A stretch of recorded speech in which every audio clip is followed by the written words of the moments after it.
Welcome. Welcome to part 8 of our little CNC journey. I quickly have to sign into Google for some reason to see my analytics. It worked 5 minutes ago and now it kicked me out. But besides that, we will...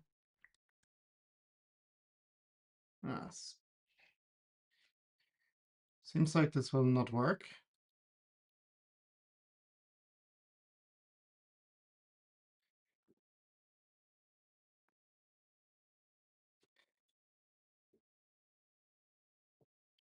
Give me a second.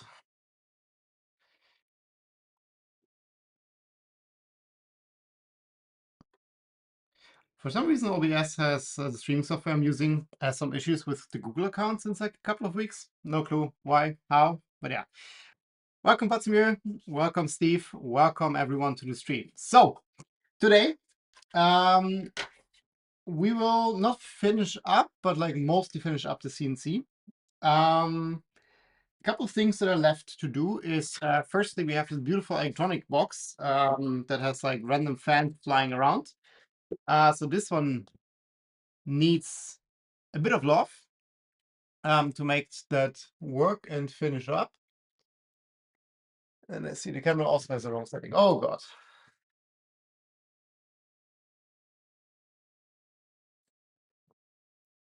Here we go. Now it looks better. And Mr. DSI, welcome to the stream. So yeah, so we will finish up this one. And then we will move over to the CNC. I already moved out of the enclosure. I want to do two things here. They both have to do with this like electronics cable harness thing we have here on the back. Firstly, I want to add a separate plug for the lights. So we want to also add lights to the enclosure. And at the moment, these are connected via Wago clamps, but like or Wago blocks, but it's not really handy because like, every time you have to like fiddle this cable in and like connect the Wago block, it's not really nice. In retrospect, like I should have wired this up a little bit different. I should have added 4 Ethernet cables instead of only 3. Would have given me a lot more flexibility with the pins. And then I could have wired up 1 to be fixed with the enclosure and 3 to be linked to the actual CNC itself. Because now we will have a couple of things that are like electronics of the enclosure, mostly the lights, and I want to have like automatic tool height finder, which basically is like small thing we can put on our workpiece, and then the CNC can move down, touch it, and then we know the exact height of our tool or like of the workpiece. So these things will be part of the enclosure basically, and not part of the CNC. So it's a bit awkward now, but yeah, wiring is for later.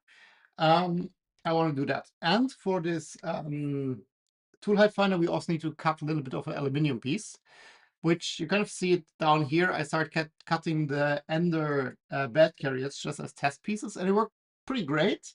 I went a bit too aggressive with the cutting depth and broke my 2mm tool, but I ordered a new one, so no big deal. Idarash, welcome. Time to redesign. Yeah, like I mean, I already made it a little bit more modular here, right? Like this is like already like a module I can take out and replace. So I kind of figured that that might not be the final version.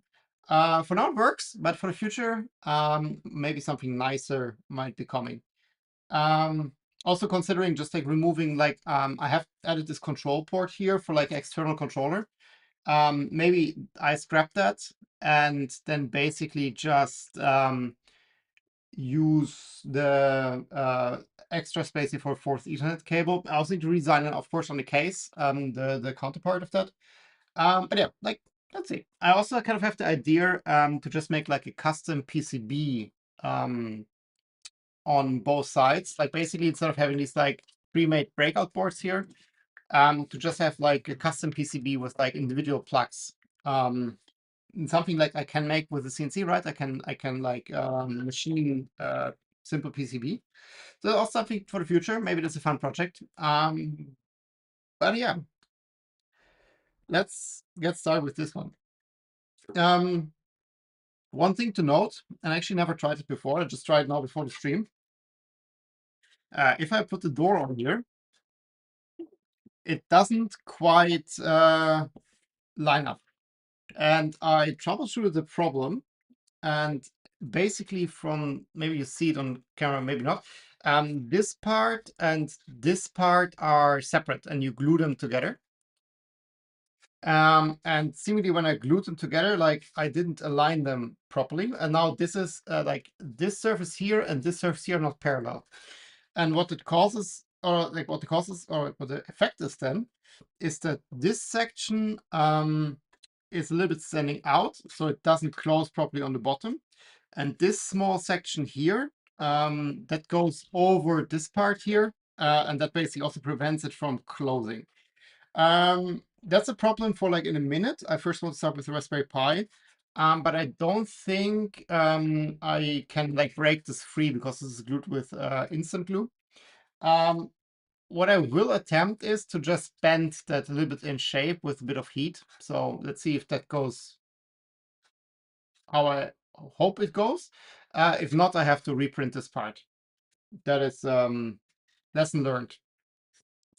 But yeah, let's just get started actually with the Raspberry Pi. That's kind of flying around in here loosely.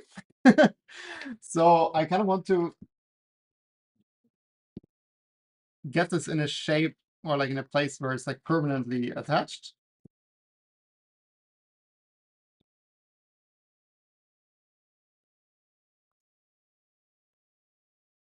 It's PLA, yeah. So I have a heat gun here that I can set to like 60, 70 degrees. So we can like very gently bend it a little bit. And hopefully that will be enough. Okay, this is the Pi Zero that runs the whole show. And I have this like a USB hub that kind of goes on top, but it doesn't fit in the enclosure here. In the enclosure, you need like a full-sized Pi, like for building it as it's intended, so to say.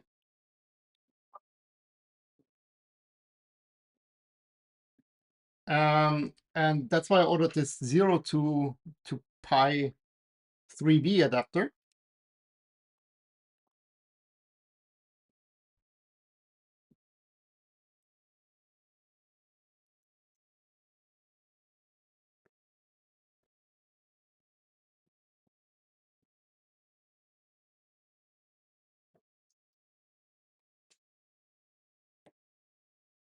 And now it's a Pi. It's quite a cool adapter. I've seen them before, I never had one, but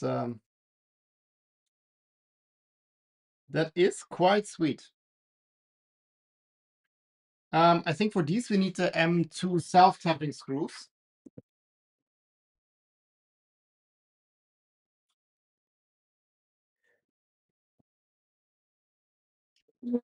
Which are conveniently hidden all the way at the back.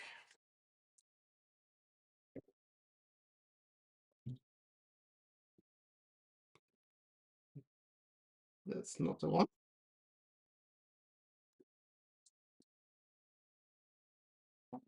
Here they are. The last row.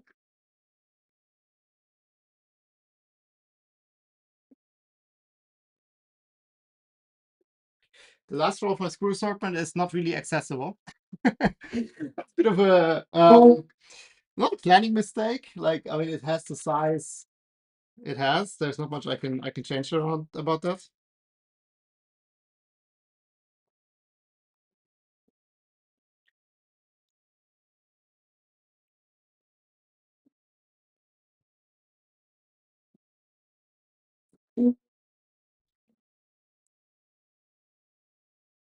Before I like put this in, let me quickly verify that we are looking at the right orientation. And I think we do. This looks good. But also let's see now. Um, this looks like a heatsink insert is supposed to go in here.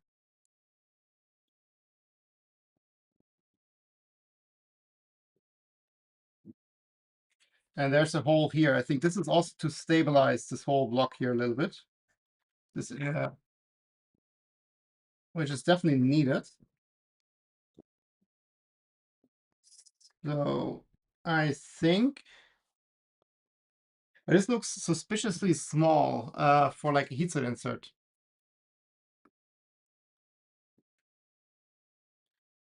As it is intended. Basically, you now own an LH Anderson C. Yes, an LH Anderson C. I was struggling to read that L. Oh,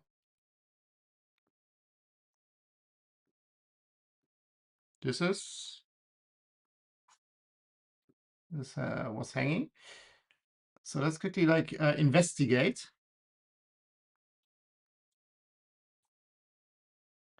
how this is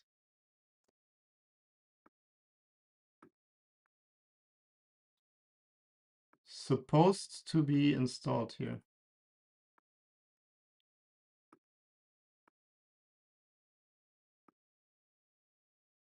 Oop, oh, there are two pies in this model. Yeah, this is the screw I was talking about. Oh, and it screws directly into, so there's no heater. So it's like, I was looking suspiciously small for that. And what are you? You're an M2.5 screw. So if we have an M2.5 screw, I'm not sure if this one will. Yeah, the M2 self-tapping will also work just fine.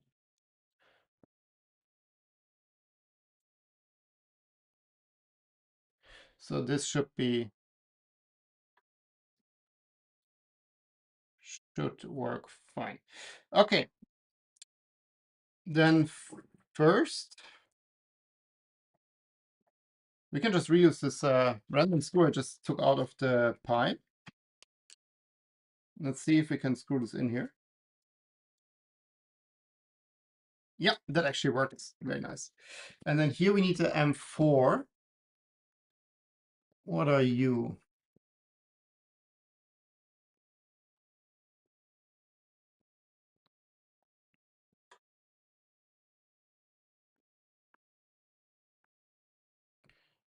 You are an M4 10mm countersunk.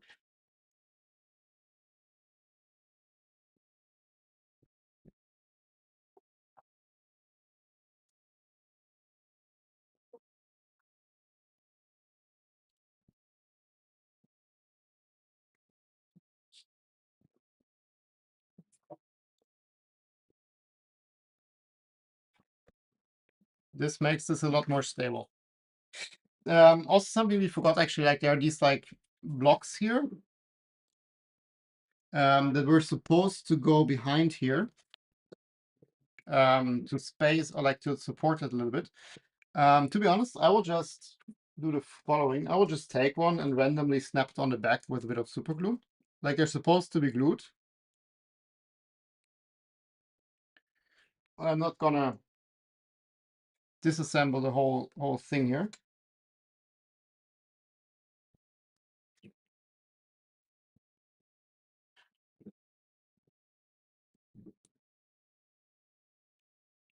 It's most like not in the exact position it's supposed to be, but if you now push on the board, like you don't push the whole like wall or separator back, so this is good enough.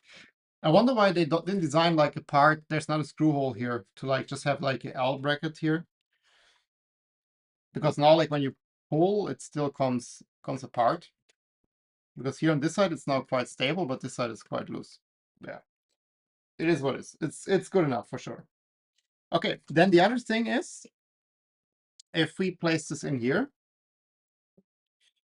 so our blue cable we can make work, but this cable here is power, and this one would need to go back here, and there's definitely no space for that. So I will fix the pie in place.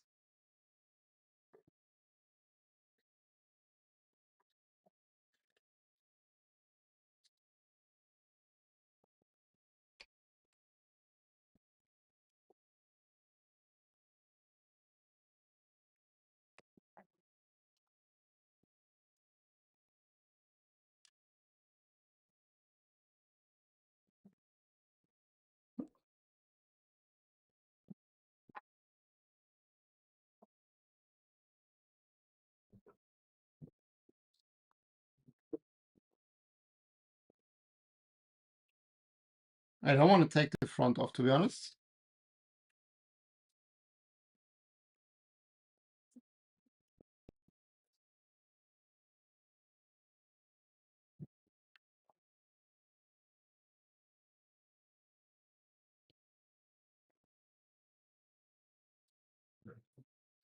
I don't think I can do the last one without taking the front off.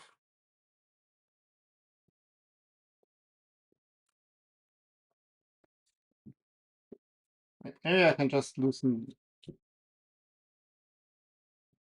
All right, remove this one here. And just bend a little bit forward.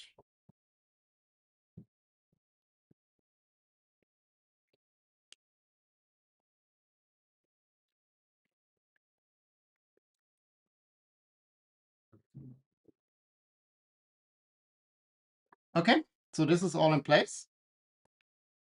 Then let's see if we can. I don't think we can make this cable work. We can. Let's just take this one out first. So this is the power supply of the Pi. And this one we can reroute a little bit.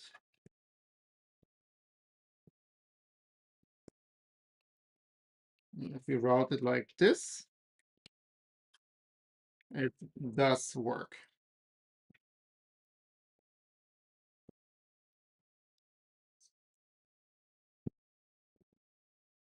Okay, then the power cable of the Pi. To be honest, I will not destroy this cable. We will quickly make a new one.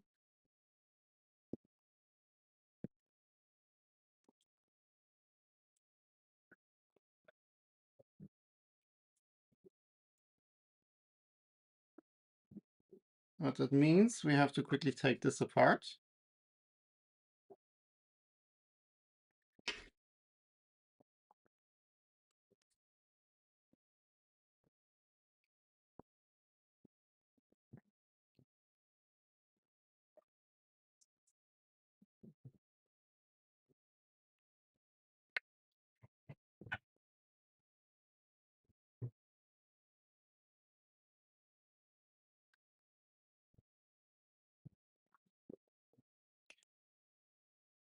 And now this kind of comes off like this.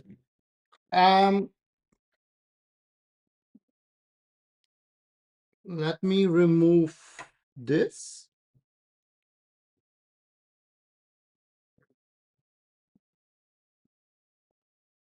Oh no, these are oh oh, I remember that. These are not the U-shaped ones. So I have to fully remove it. These are like a ring. So I have to fully remove the screw.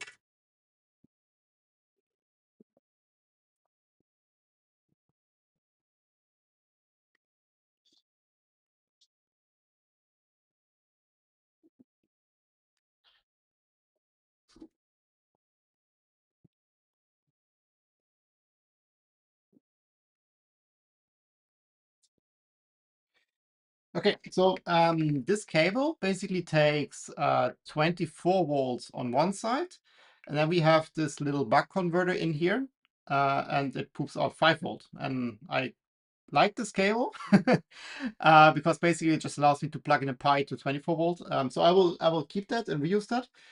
We will make a new one.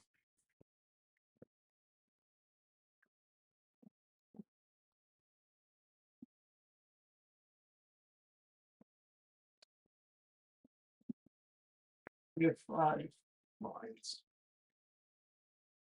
Yeah. I love these, like these mini buck converters. They are not adjustable. I have 2 flavors of these. They take 5 to 30 volts, and they give out 5 volts, no matter what the input voltage is. You can power the Pi through the 40-pin GPIO, but there will be no overcurrent or polarity save. Yeah, exactly. I will power it through the through GPIO. What I will also do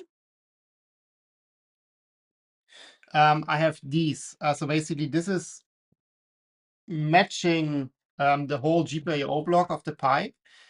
So we will solder the cables directly to these pins because what happened once to me is that as Mr. Desai says, there's no like polarity protection or anything there if you power through GPIO. So I basically killed the Pi by plugging into the wrong GPIO headers. And since then, I always use these like whole blocks. And the benefit is just like that you are less likely to plug in the GPIO incorrectly. Okay.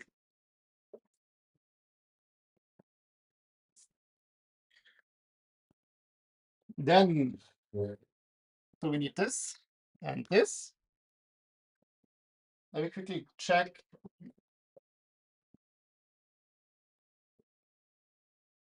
if stocked up on the crims. I don't think I did. Um, then we will just put it in without any cable shoe on the PSU side.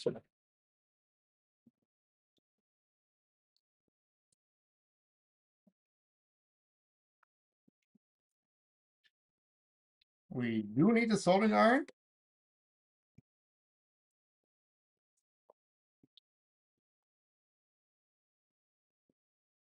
And heat shrink.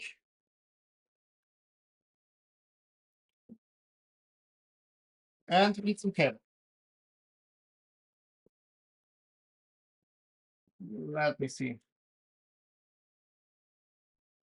To be honest, let's use our black cable that we also use for the rest. We will need more of that.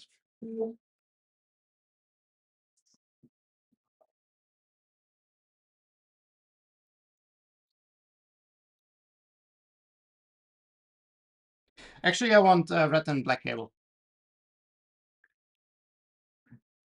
I want red and black.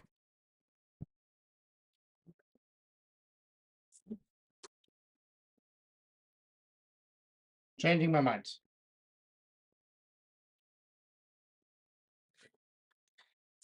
Okay.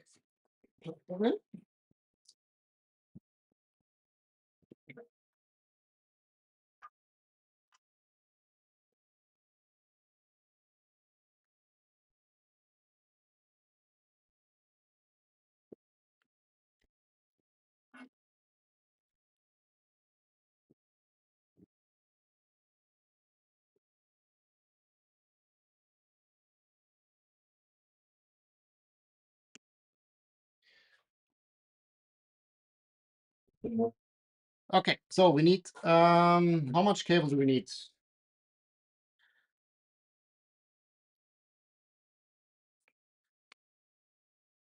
Where's the beginning of this? So we need to go from here somewhere here. Very rough length. We do this.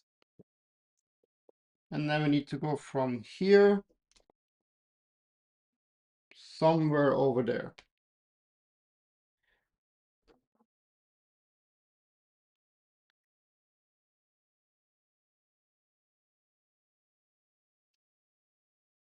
I need to organize this cable differently. I don't think I used it yet. So this is one.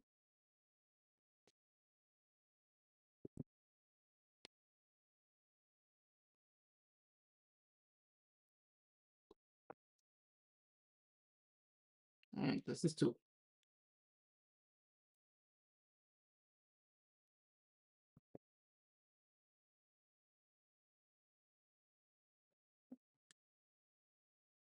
And I think they're pretty much the same length.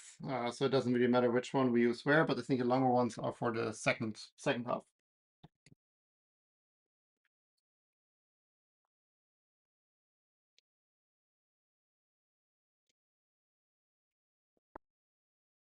Okay.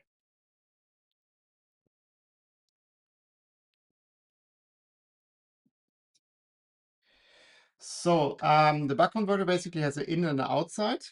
That's important. So we will use the short wire here on the inside. I just basically just stick them through here and bury it in solder.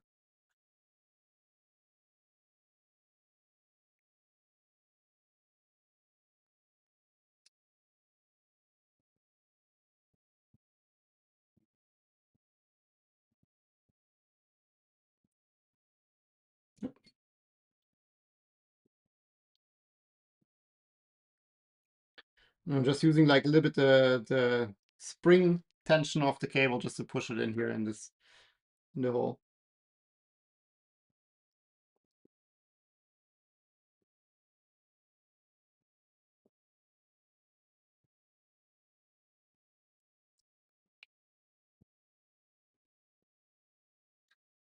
Let's do the outside.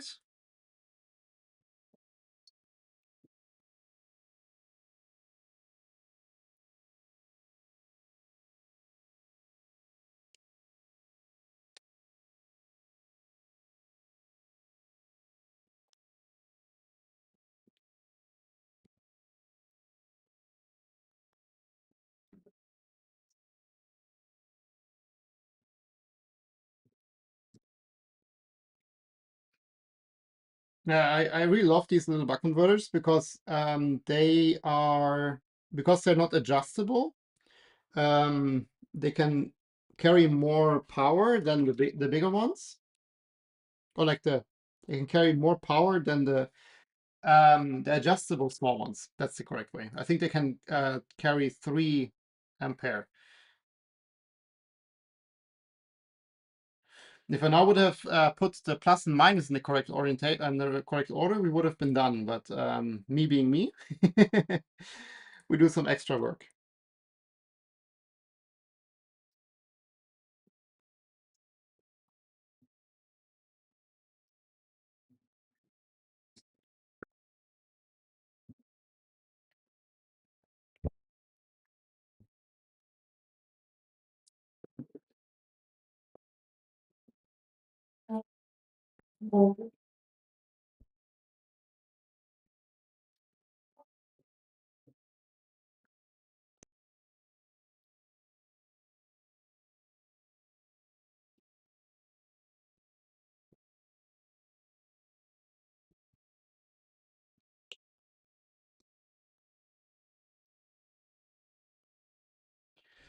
Let's try this again.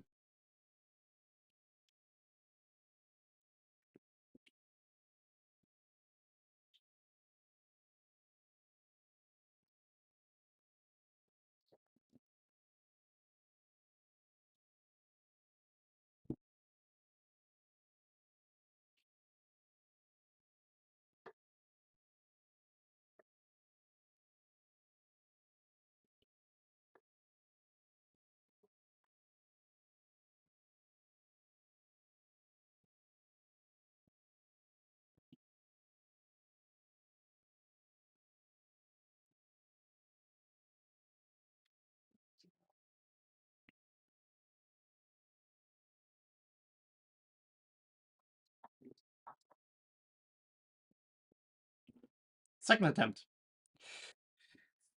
And then what I do is I just take this like extra big heat shrink.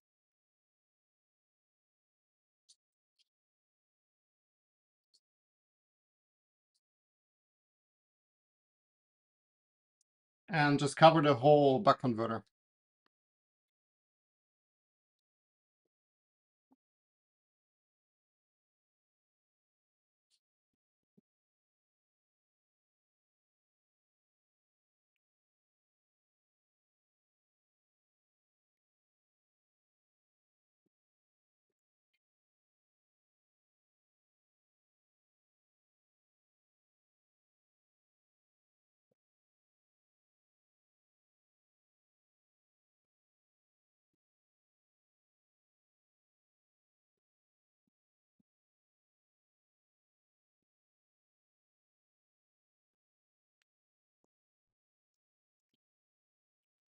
And now we have this little fun cable. Longer side is out, Shorter side is in.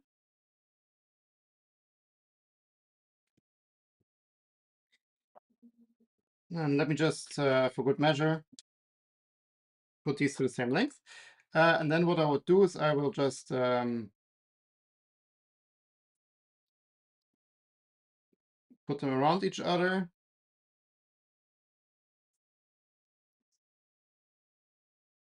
Just to keep them kind of together. That we need. At this point, I could just leave it out. All right. Cable tie at the end.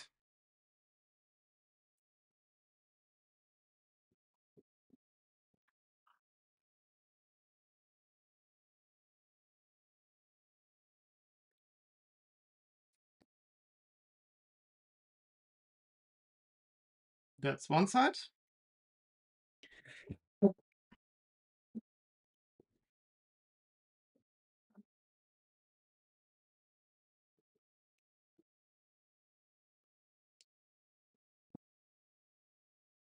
And then this can go to the power supply.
Okay.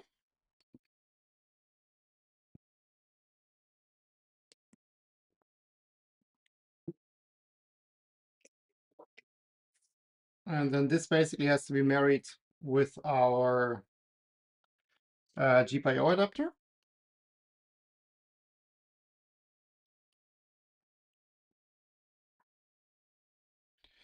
Just putting this on here to have like a little bit of like orientation. So these are the pins we're interested in.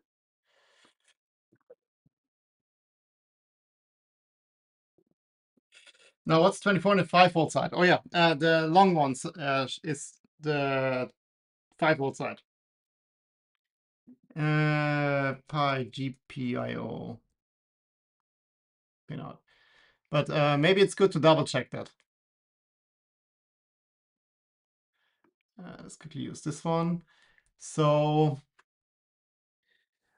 the 5-volt is in the corner, then we jump one,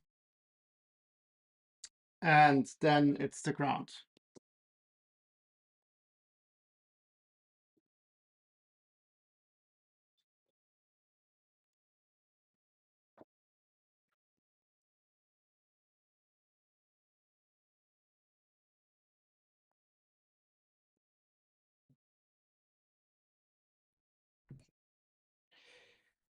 Let me actually quickly tin up the tips of the cable.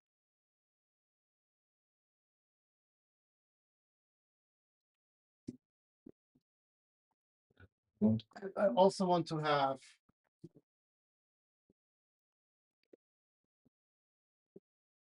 a tiny bit of heat shrink.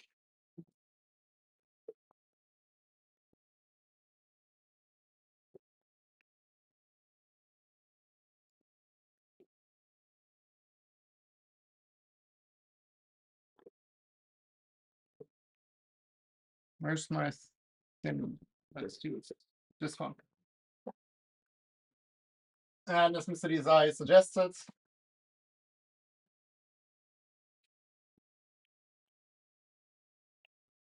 let's quickly double check that this one This is the outside. I have it correct. The long cable is the outside.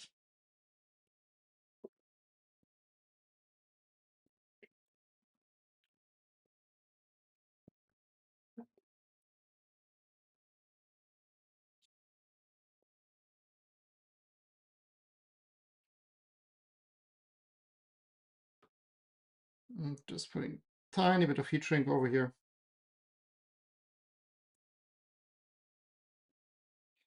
And I think it's easiest to just do it like this.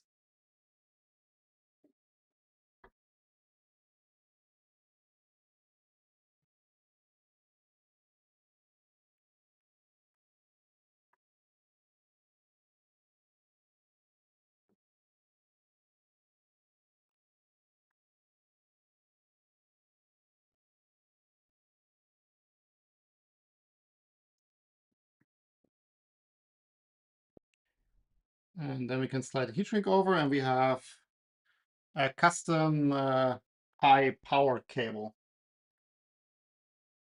So what I will quickly do before I put the heat shrink on, I want to quickly power this up and just verify that we have 5 volts here on the output side. Because pies are pretty expensive by now. Happens to me, that's why I ask. Let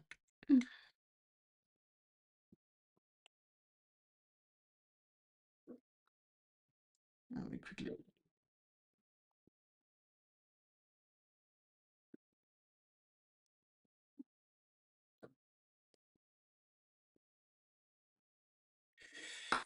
Okay. This one is the ground.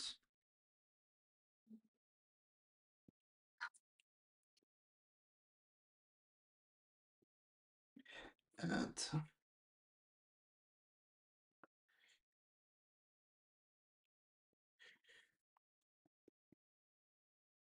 this one is 24 volts. And then if I now power is on, imagine here with the multimeter, I expect a 5 volts output.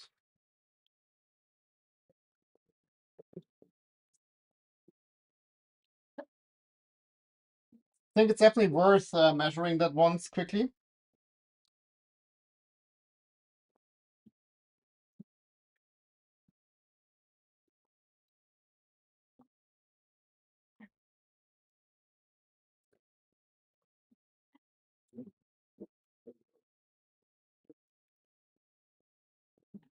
Okay. This looks all good. The board has power, which means we have 5 volts on this little connector here.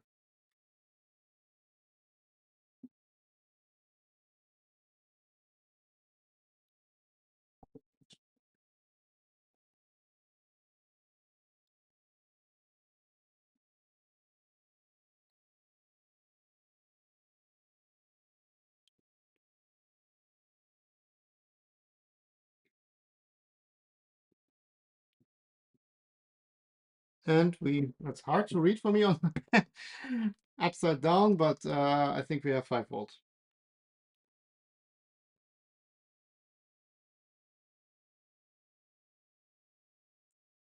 5 volt. Perfect.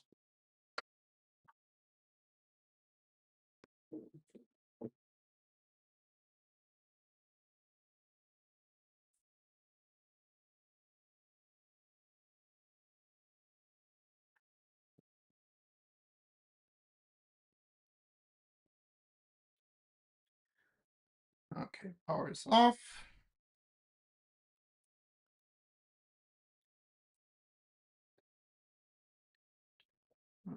Let me heat shrink that.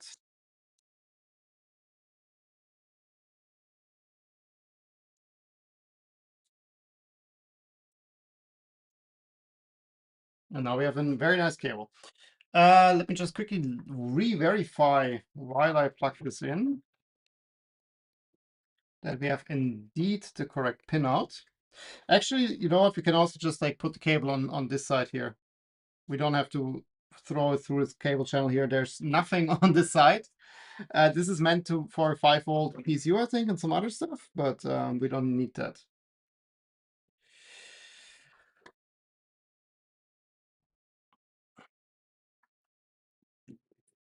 Let me orient it in the orientation that is also in the picture. I really don't want to make any mistake here.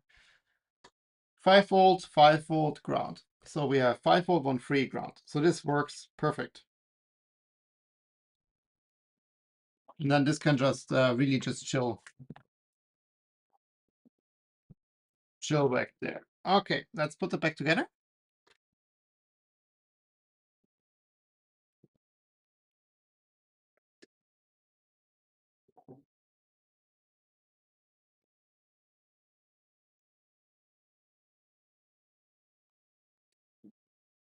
I feel like we lost one screw.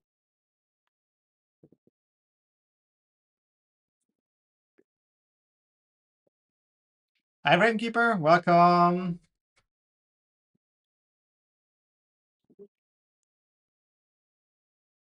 Just finishing up the electronics compartment.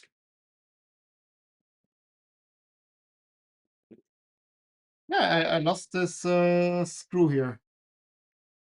There was a screw. There's no longer a screw. Perfect. I think we can already close this up again.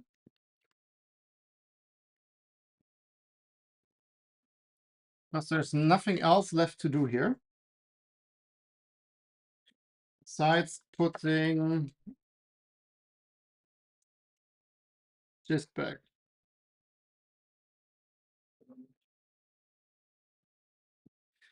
Perfect.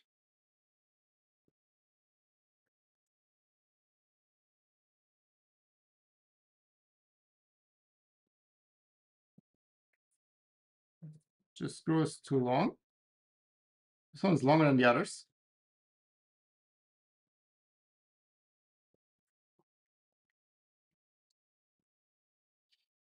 Uh,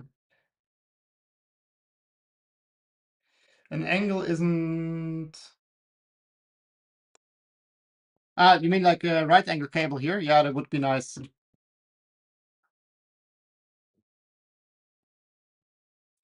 That would be nice indeed. I don't think I have any. I think I have some adapter, but like it works. So this works for now. Okay. Yeah, I really lost one screw.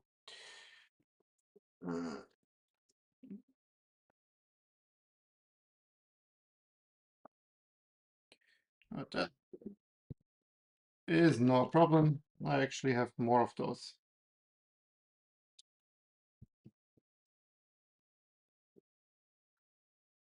Perfect.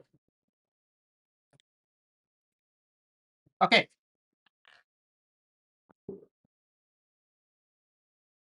Let me make a bit of space.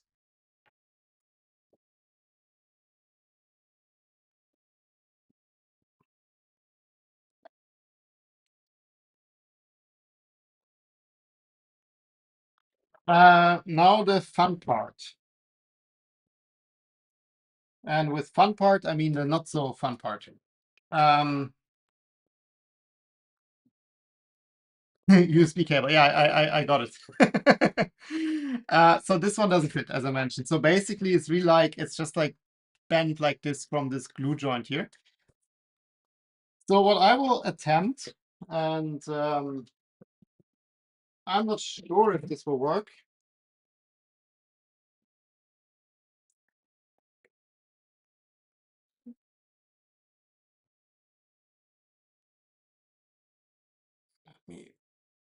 So I will maybe it's even better like this. So I wanted to fix this here on the corner of the table. No, like maybe it's better to do it like without fixing. So basically we want to push it a little bit like up here. And if this doesn't work, it doesn't work, then I will reprint that.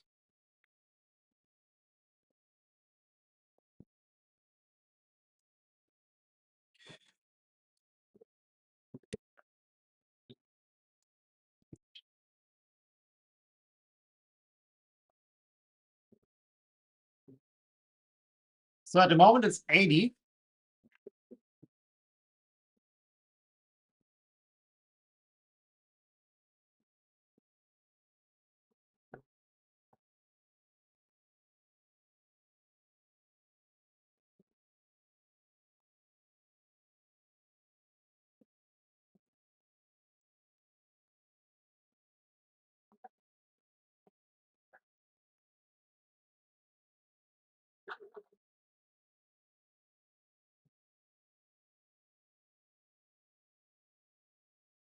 Hi Adam, welcome to the sketchy fixing of printed parts show.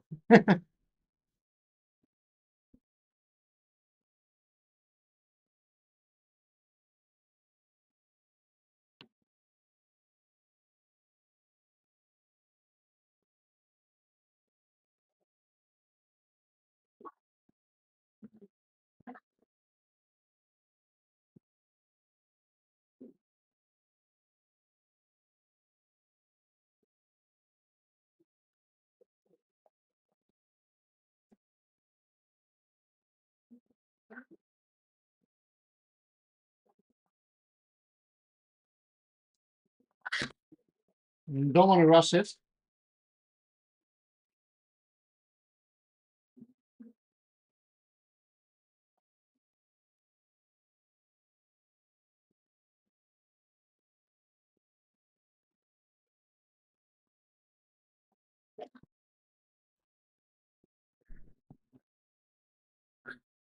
I think I need a little bit more power.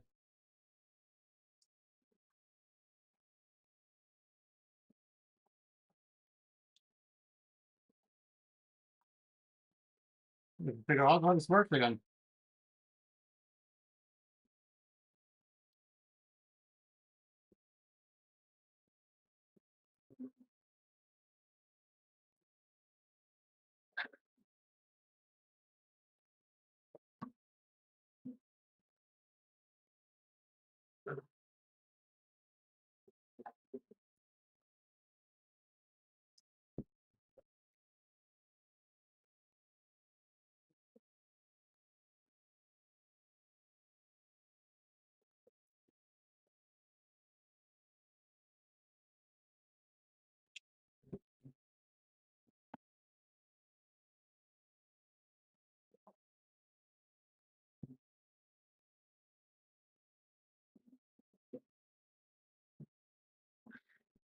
It's definitely bending a little bit already.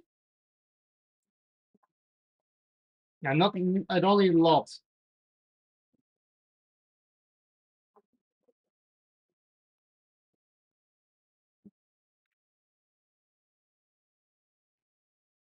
Let me just hold this a little bit while it cools.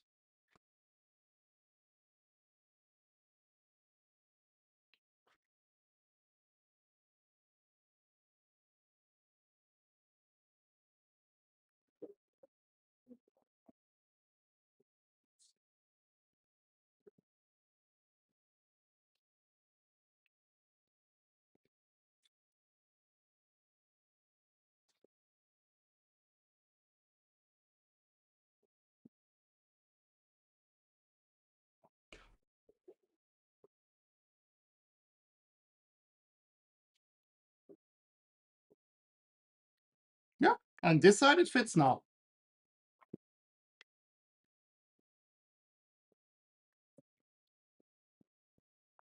I think.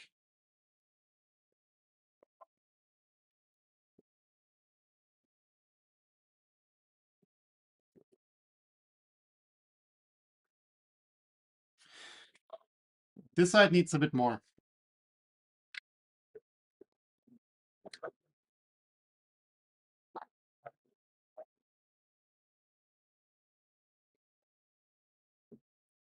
If that works, I'm super happy. Then I don't have to reprint that. Should have just stuck the whole thing on 2.4 at 80. Yeah, that's also like a good approach, Steve. I was thinking about doing it in the oven, but like the oven will like ruin it. But yeah, the 2.4 could have heated it evenly, yeah. But then like the things I only want to bend it in this section, right? Like I don't want to bend anything else.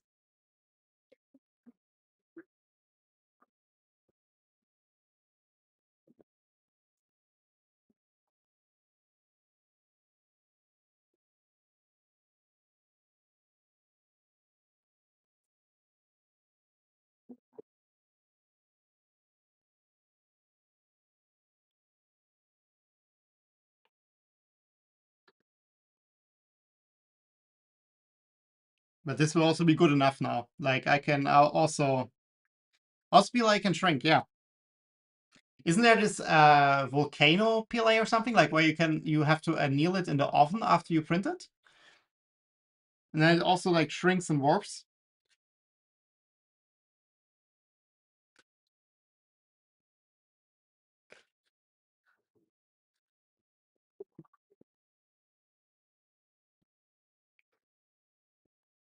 Good enough.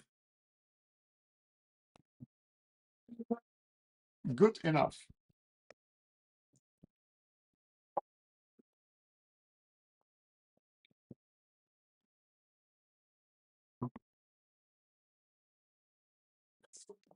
Okay, then we have some heatsink inserts.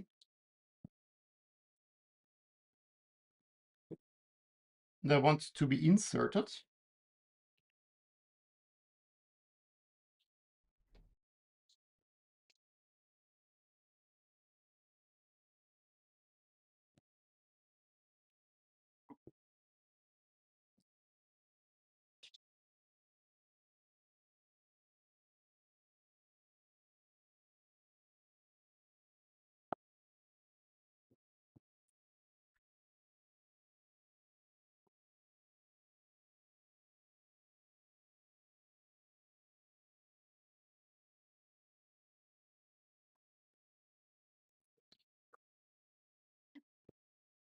Yeah, it's definitely still a bit warped, so potentially I will reprint it. If I reprint it, I will reprint it with supports in one piece. I'm not going to do the glue stuff again. Let me see. So, oh, this is actually heated inserts from the bottom here. So we have to take this one out again. I did not plan ahead there.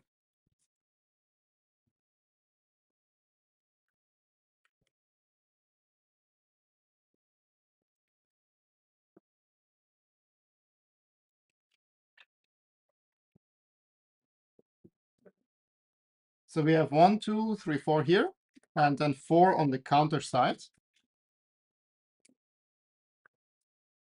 And then while we are at it, we also need these fan reducers here. But I think I will just install them with a nut on the inside. But let's also install those before we put that on.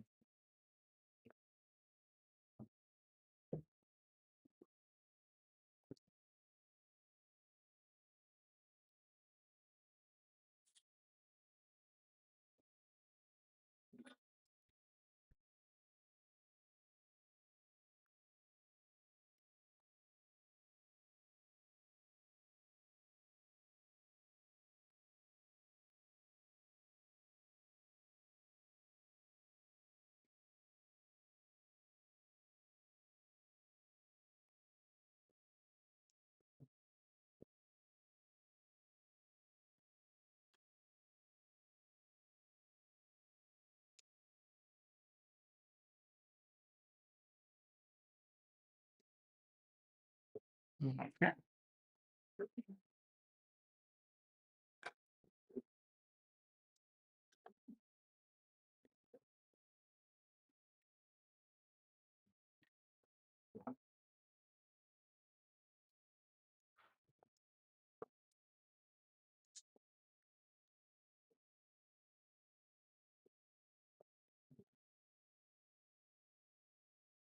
Like I would have preferred this door to be flat, to be honest. Like I'm not quite sure. I mean, it has a fancy shape. It looks cool. But now it's really difficult to print and glue. Uh, All the magnet mods, yeah. Well, there are magnets on the store. 1, 2, but I forgot to there's like little tiny parts on the counter side, and I don't have them. I know I printed them. I lost them at some point. And then I kind of like forgot to reprint them. Okay, let's see. So I just really put them through here.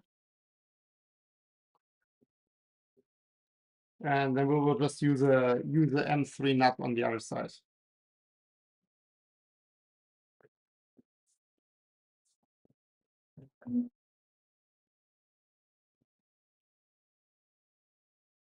You know what? Let's use actually longer ones.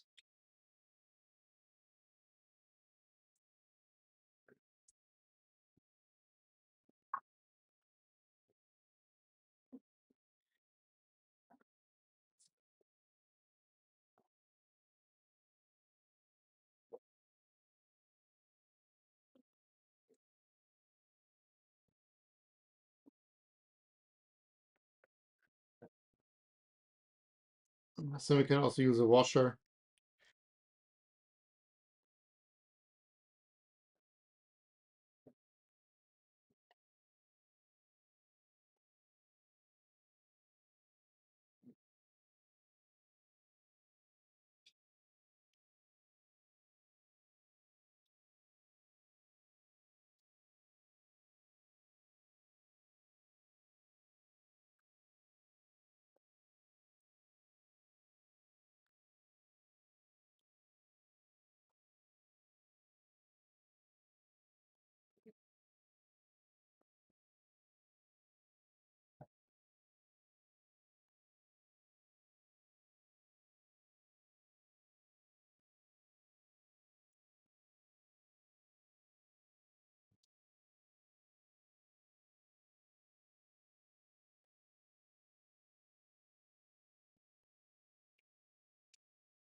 Then I'm not quite sure how they imagine the fans to be mounted on that. I think we can also use M3 screws and screw directly into that.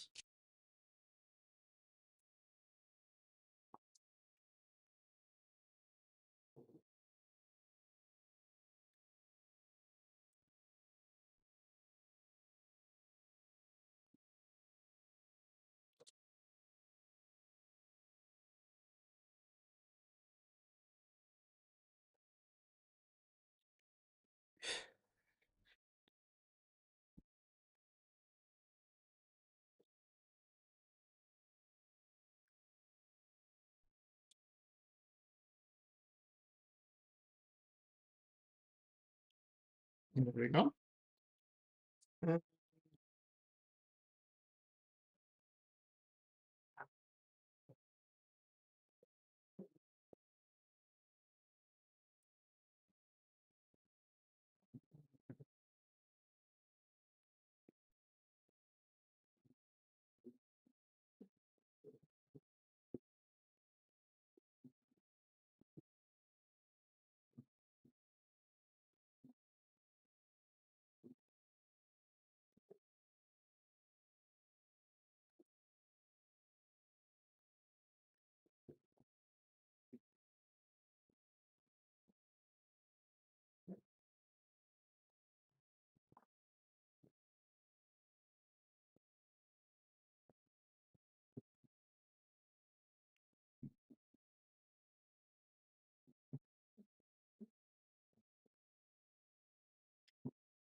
Okay, almost done.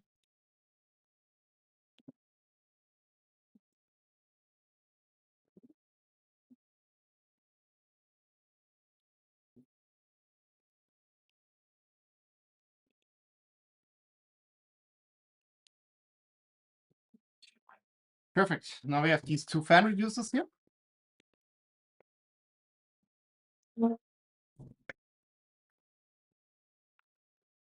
And we have two fans, two different fans.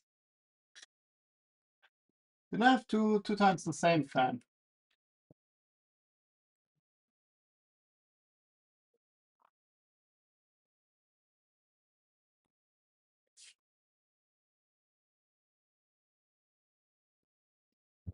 Let me quickly check if I have two times the same fan.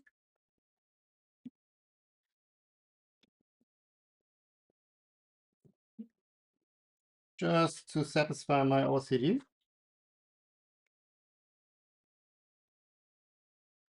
Incredible, but no.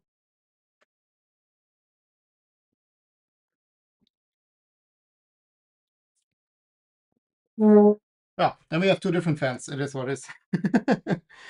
Let me see. So there's, yeah, this works. And I think this is too short. So we need longer M3 screws for this one. Quickly.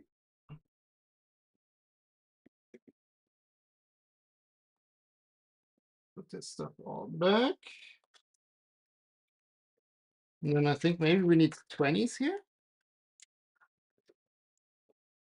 Yeah, 20 seems like solid choice for that. But I will only use maybe I use 4 because they don't grip too well.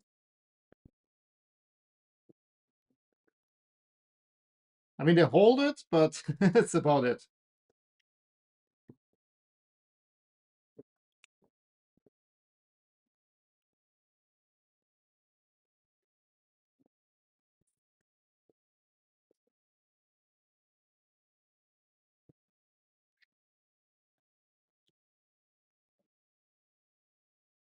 Some grip quite okay, and others barely grip. Like this one is okay.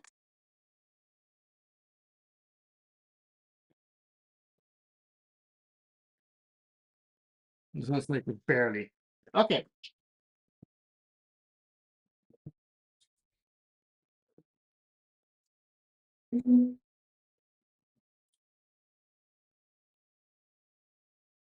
Let's put that back on.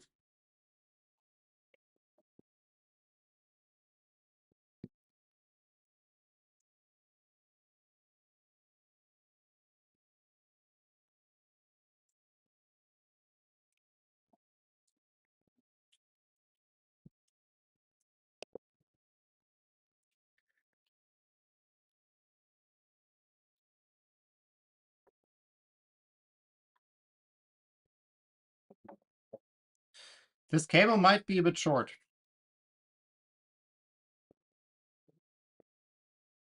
Anyway, I think it's smart to actually flip these fans over. Let's quickly do that.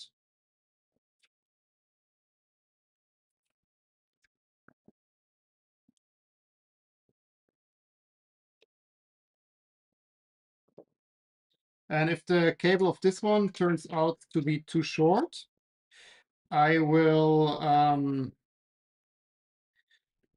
just solder the two fan wires together. I think this can stay. Yeah, see this one? This one is too short. This doesn't reach. This one is okay.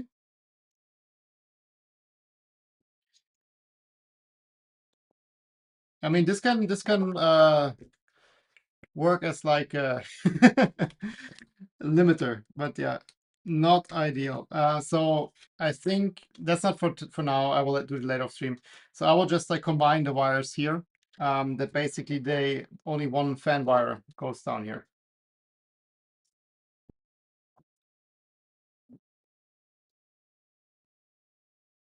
Okay, then we have two hinges.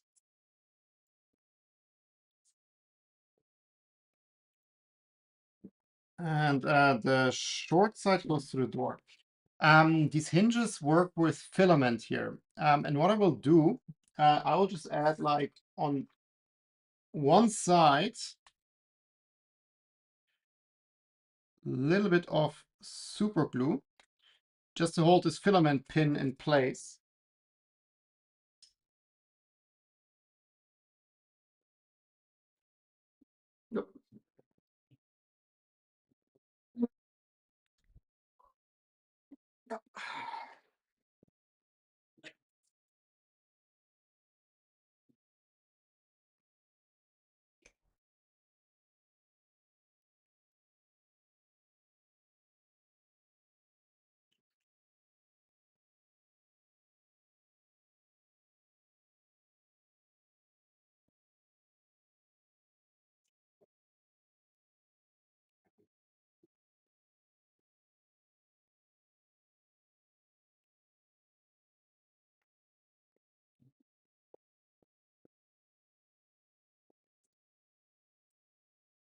Okay.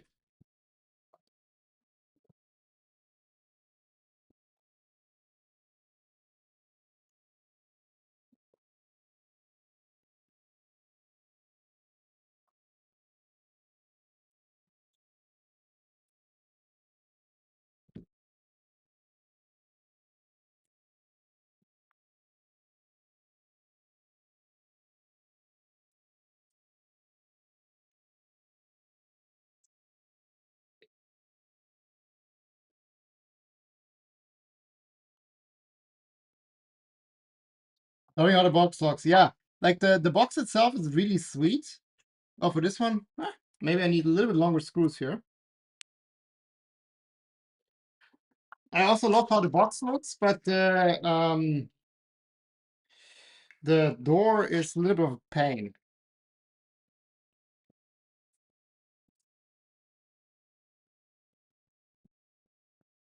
Yeah, the 12s are better than the 8s.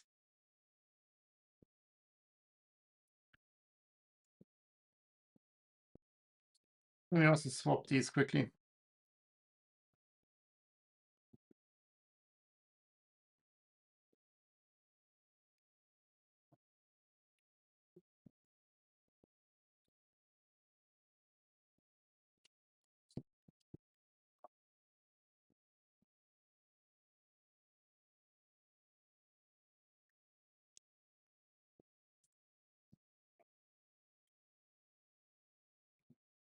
Then let's see if this somehow goes together. If the door closes okay, I'm happy. Doesn't have to be perfect.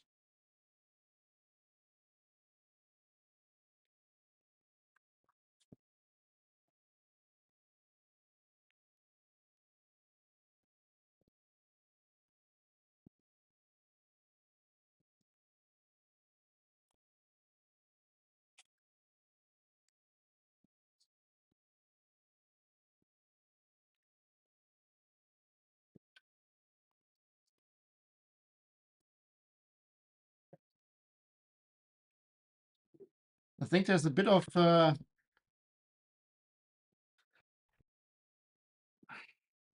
filament in the thread here. Let me try for these, the shorter screws. Yeah, that's better.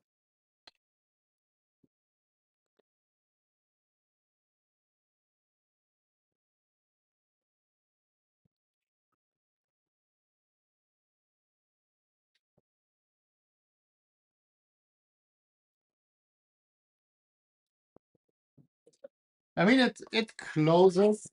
It is okay. It works. Is it perfect? No, but it works. And then here the cable. This is just something I have to like solder here. And then I would most likely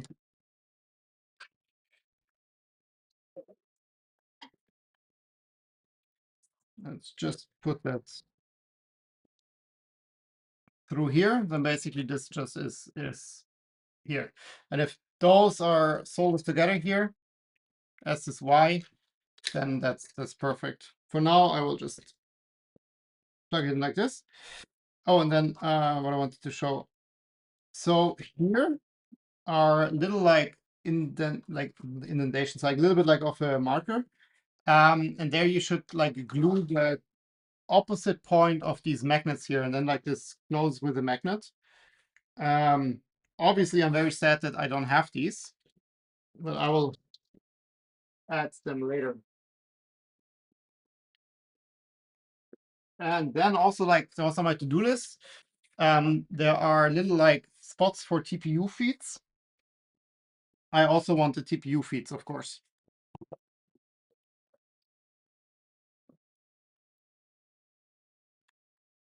But I'm already happy this is quite okay. Like the door doesn't line up perfectly, especially here.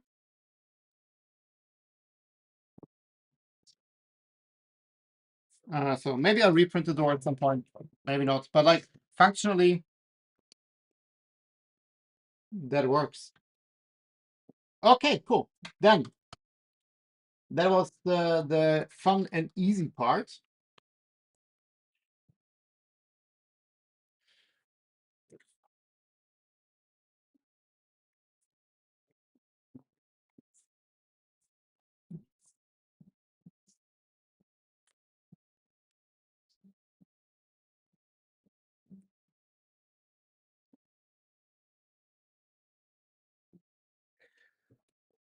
Let me put that over here. This goes there. And we have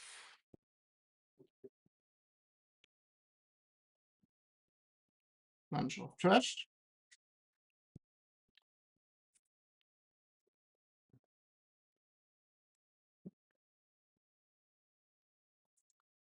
Perfect. Then the star of the show. Mr. Desai, you of course had like a very valid point. Like every time I also have to remove the CNC now from the enclosure, I have to undo the screws here. So this is on my to-do list to design a magnetic adapter here. I'll take care of that on the weekend. Okay, then the obvious thing, this is the bad carriage of the ender, and I was like messing around with cutting into that on the weekend, like last weekend. And overall, I'm very happy. Like it works very well. Can I? So this is just a circle with another circle, like with a hole inside. Here I also tapped like I tapped it by hand. I don't have a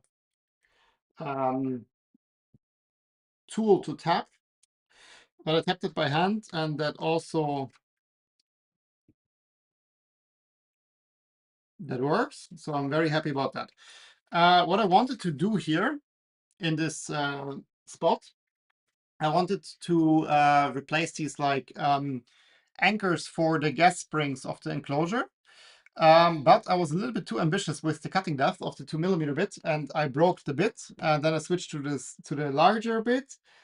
And then like I messed up the position because I hit the emergency stop and I lost the position. So some lessons have been learned. So this is not functional, and I only have space enough to make one of those on this side. So I need some other aluminium. But it cuts aluminium. It cuts aluminium quite well. I'm not sure about the accuracy yet. And here you can see obviously like it cuts through in this section and it didn't cut through here. And that's because this is like just like a stack of like weird MDF. And I didn't really cut in the spoil board. But overall, like it cuts aluminium super fine. Like also here with the chamfer, like I'm very happy. Now it's just like for me to build up the skill set to actually use that. um, you're getting 1.5 kilowatt spindle. Congratulations. I think yours can handle it with the extra rails. Looks super clean, yeah. But yeah, the suction works really well. I just have it hovering now over the workpiece and it works really good. So that's very nice. But yeah, we need to work on this little rat's tail here. So my main problem is at the moment with these two cables. They are supposed to do to power the lighting. And I have Vago clamps there. But it's a bit stupid. If I now remove the machine, I have to pull the cables, and then I also have to put these off the Vago clamps, and then like, you know, like you kind of put them in the wrong one. And I don't know. Like I don't like that. The second thing is and that's a bit of like a fancy one. So I don't have any free pins anymore. Every pin is accounted for. I could like rewire a couple of things to like squeeze out another pin. That's possible, but why have a hardware fix when you couldn't do a software fix? What I want to do is I want to have a second end stop for that. Basically, I want to build a probe.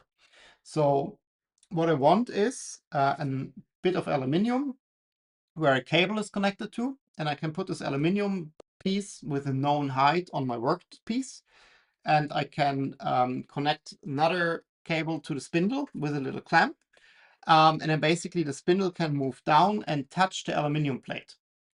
And what that gives me is I know then the height of my workpiece, because I can subtract the known height of the aluminium sheet, and then I have the height of my workpiece. So basically it's a probe, but we are probing with the nozzle, so to say, which is the tool of the CNC. And if you remove the tool and you put it back in, you can have a different height of the tool. So that's not absolute. I was actually thinking for a second if I should use the I still have like the how's it called? The piezo element. What's this called again?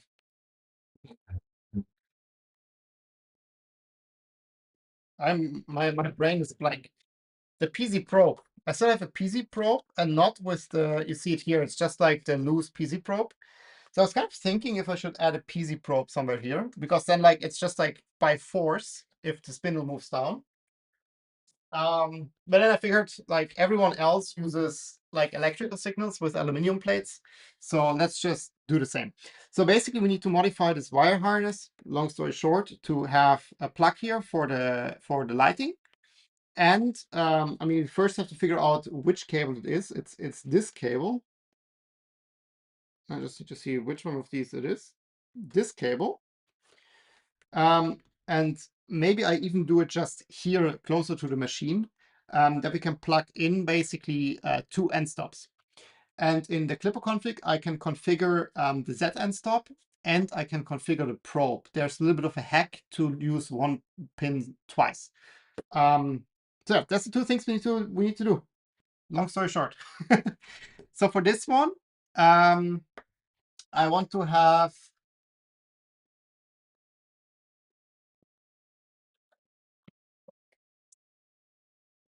actually, you know what?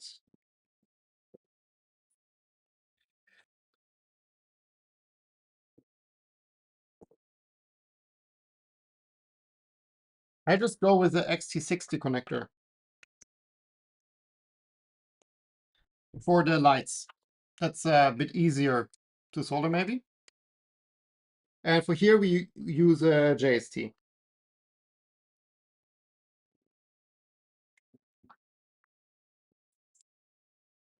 No, it's not, I didn't want 60, I wanted this one.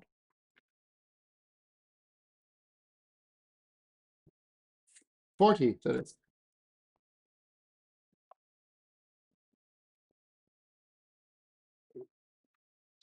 And then for here,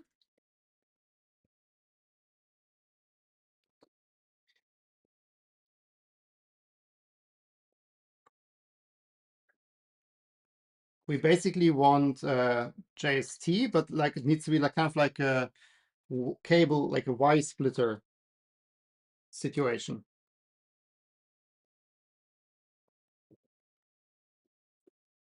Okay.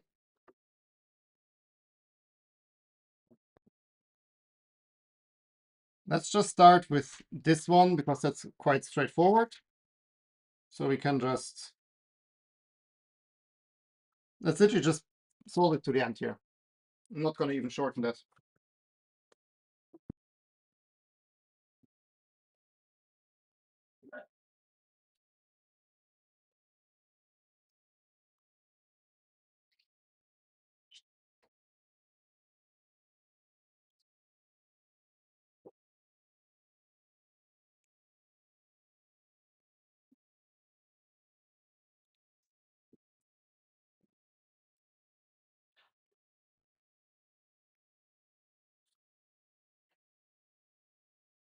And then this one we will later solder to our LED strips.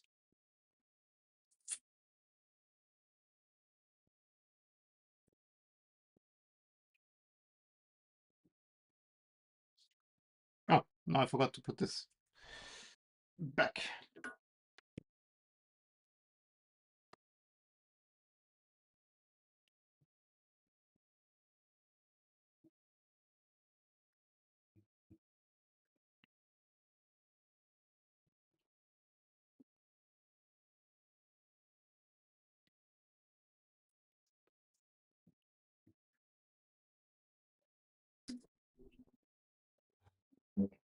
Also get some heat shrink again.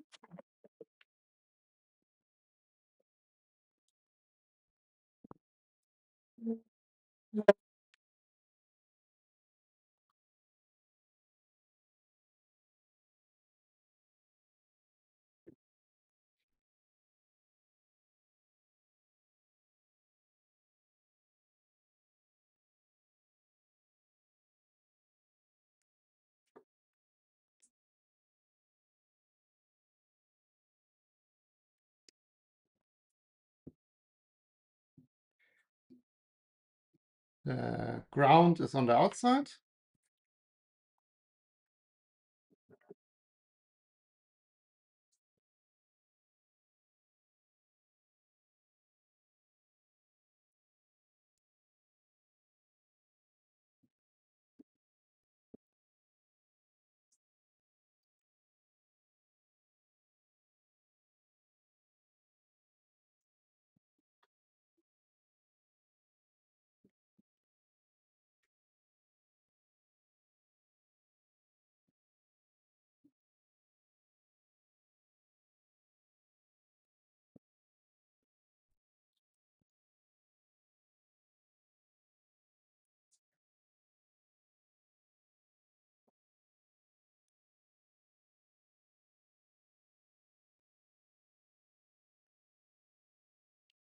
I feel like I should use these connectors a lot more because like they are like way easier to plug in and out. So for lights and stuff, like this is quite good, I think. Okay, then we will double use the Z and stop. And I think it's just okay if we do it here in this spot.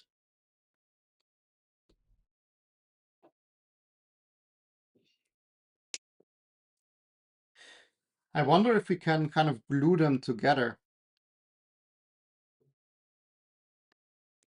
Does it work?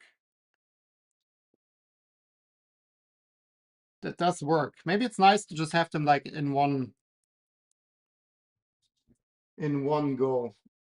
Let's actually just do that.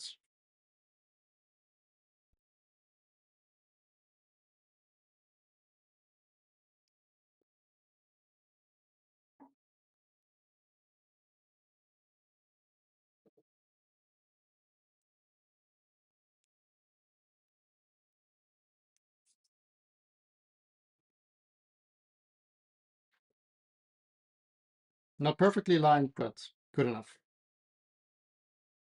Only challenge here is now it's like relatively tight.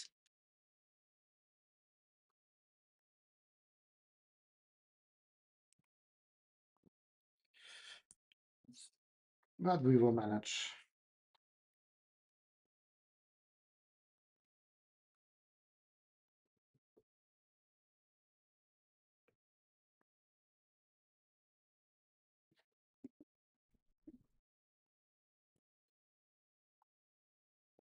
And maybe before we solve it on here, let's connect the two halves.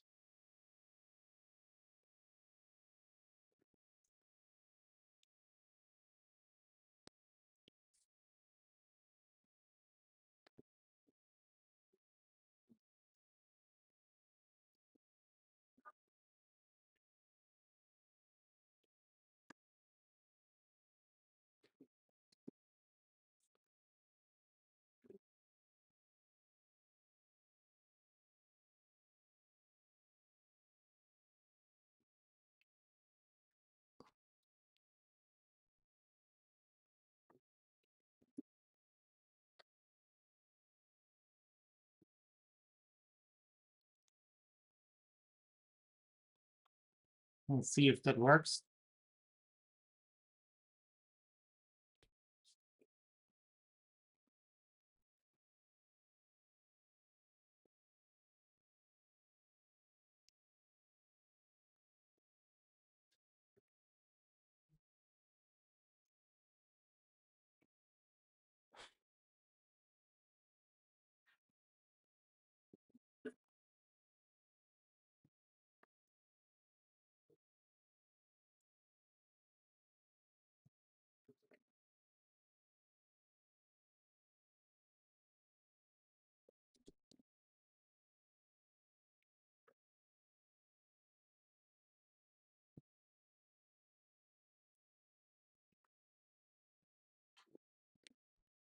I hope this doesn't snap off when we solder the other cable.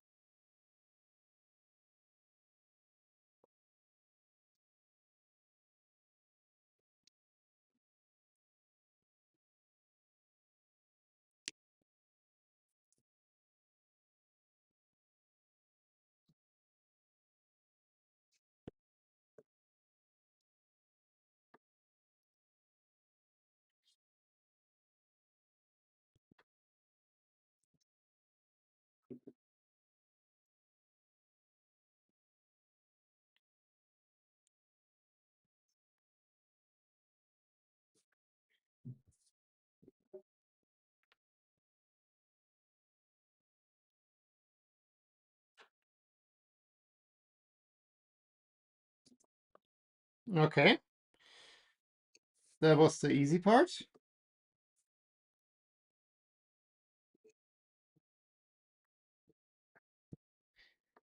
Now I have to solder these here.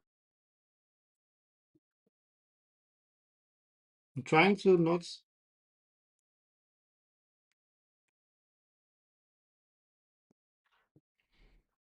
obscure your view.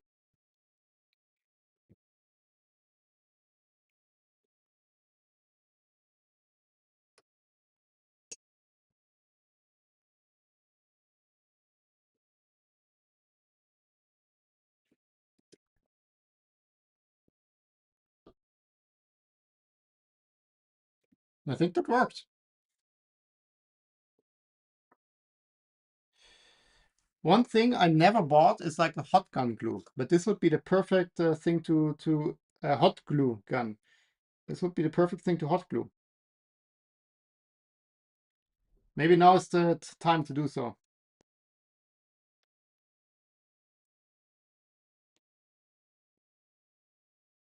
I think the answer is yes.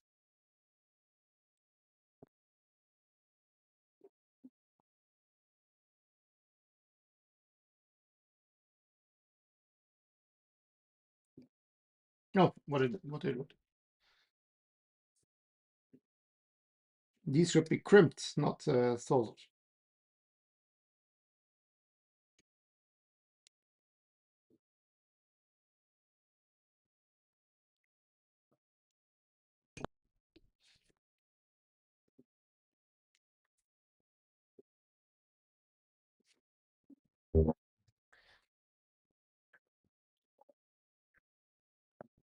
Yeah, like I kind of feel like I should redo this wiring back here a little bit later. I'm really not happy how this turns out. It's a little bit chaotic. But I feel like most of the things would be solved by like just like by a distribution PCB back there. Just a small PCB to like yeah, breakout board basically.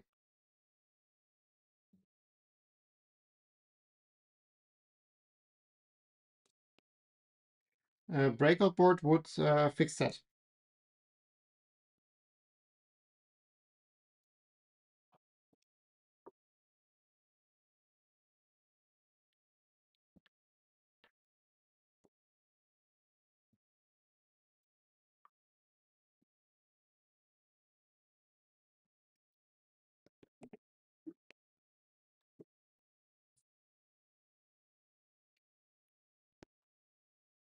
But I honestly also didn't like consider this probe thing we are now building.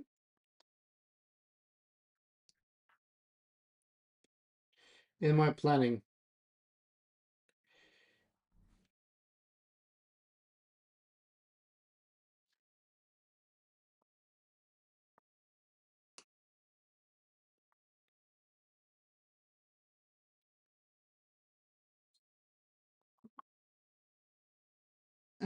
We also need to have a second cable here. Let me already make that. So we're done with crimping.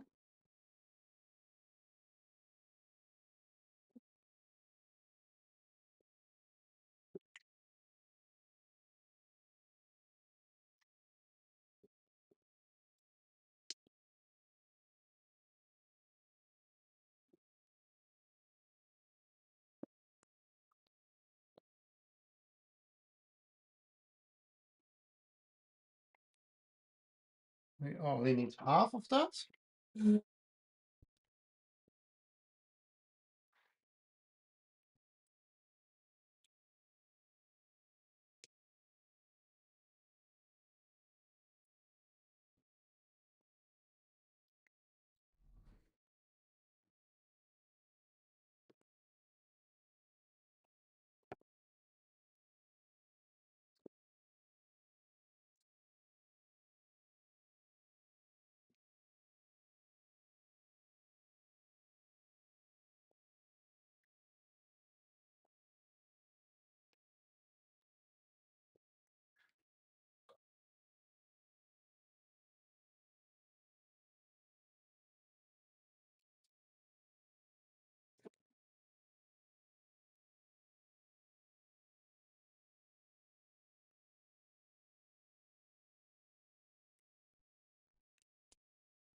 Perfect. So when I now remove the CNC, I have to unplug this one and I have to unplug this one here. But this is okay, except that this one. No, it's it. I mean, technically, this can also say at the CNC. Okay,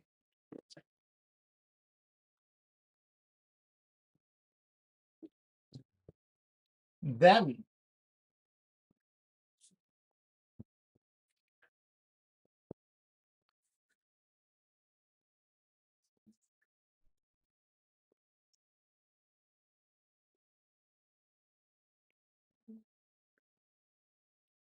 let me see where I have these alligator clips.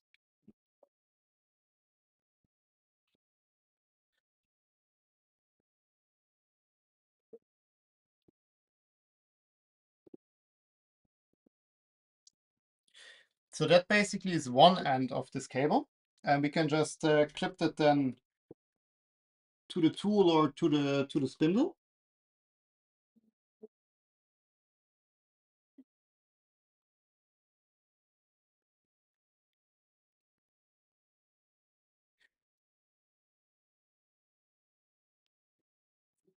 And then the other side, we still have to determine.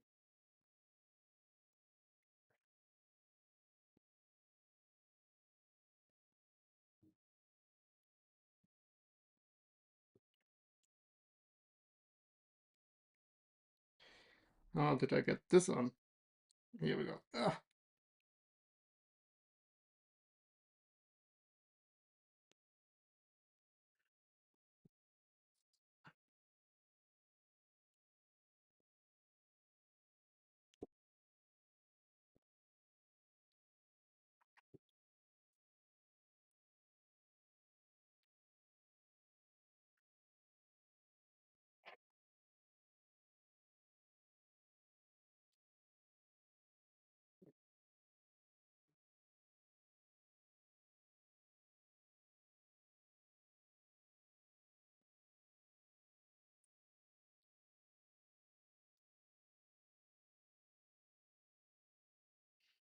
Can I loop that through here?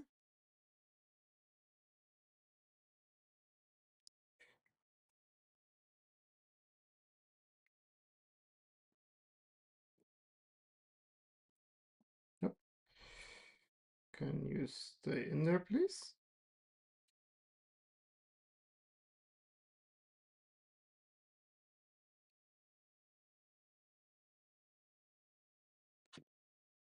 Let's see if this works with this rubber.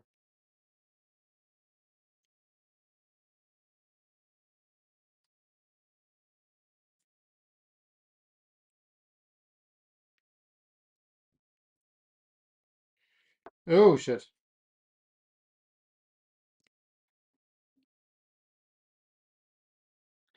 Yeah, first cable, then this.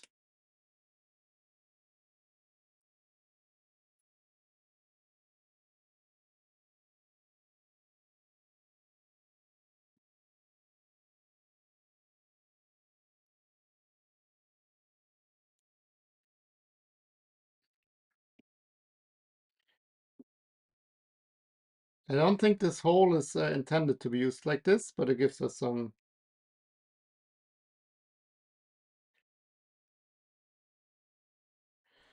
strain relief.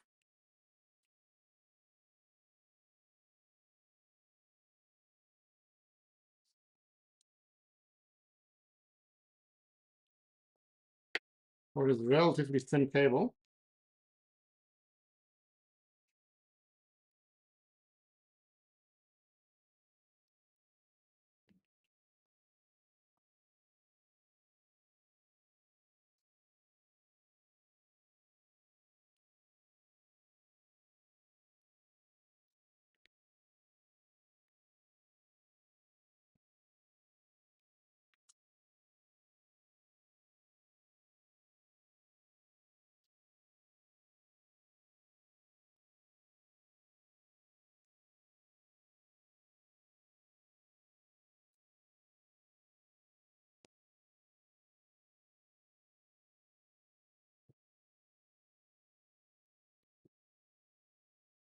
Yeah, that works.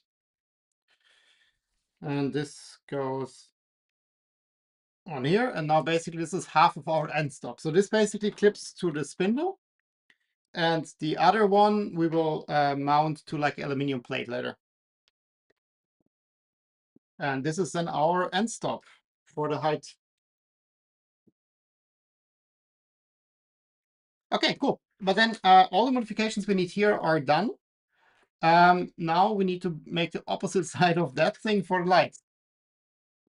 So that's a little bit of like a challenge now. Let me quickly think how I shift stuff around. Let me give me a second. I move the CNC over there, and then we have space to move here.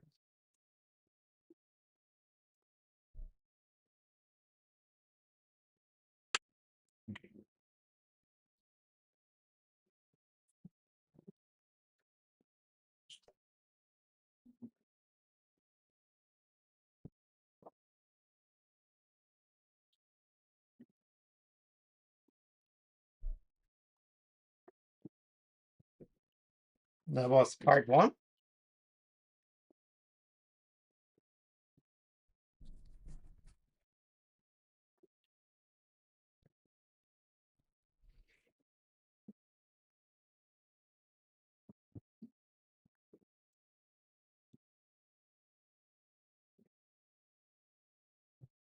Yep. And part two. And part two will be interesting. Um,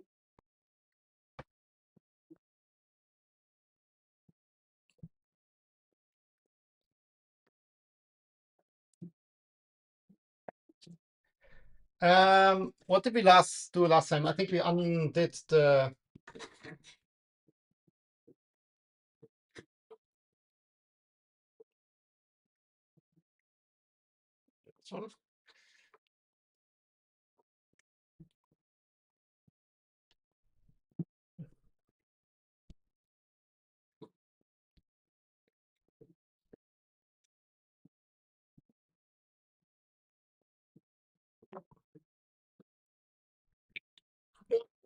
Here you go.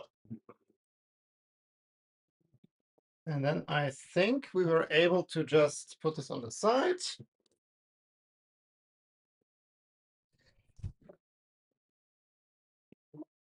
And then we could do this.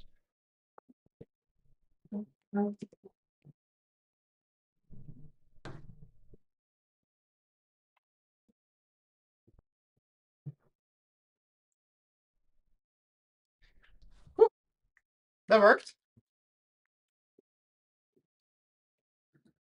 Okay. I need a bigger space. I think this much is clear. Okay, so I mean, this is our power outlet situation here.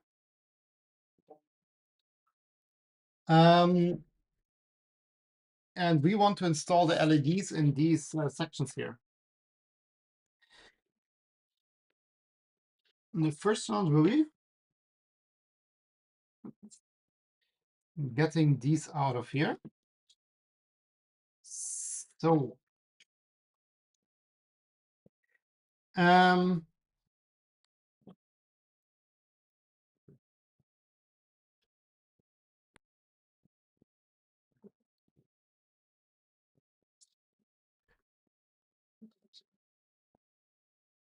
I think I will not glue them in place, to be honest, because otherwise I will have a really hard time getting them out again at some point.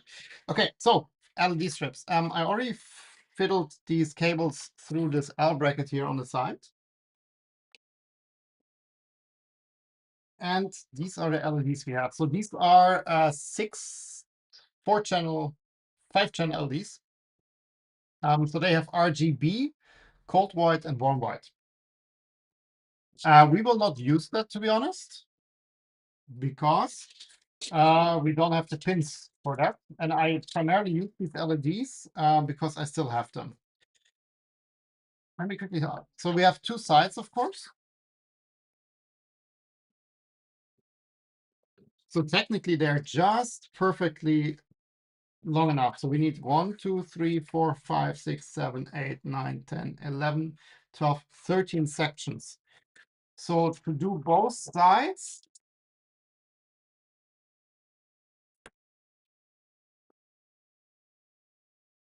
we need 26 segments for here, or 13 segments for there. And 1, 2, 3, 4, 5, 6 segments for here. So we need 19 segments per side. 1, 2, 3, 4, 5, 6, 7, 8, 9, 10, 11, 12, 13, 14, 15, 16,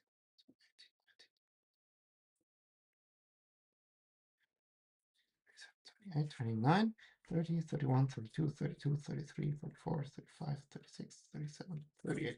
Okay, so that would be definitely enough to do like the full length in both. I would say let's just do that. So then we have to cut it here.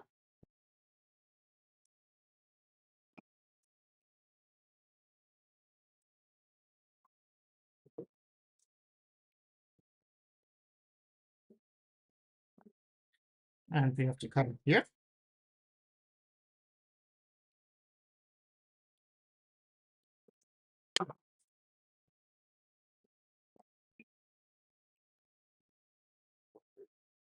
And we have to cut it here.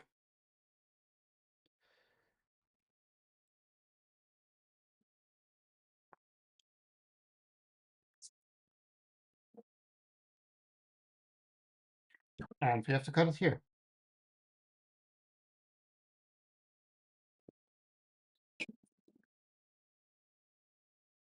And then we have like a tiny bit left. Okay. I think it's easiest if we glue these strips into here. Need to be a bit careful to make sure I show you what I'm doing. So I would like tape these in because then they are fixed. And I think we will. No, maybe it's best to first solder. So the good thing is these don't have any direction to them.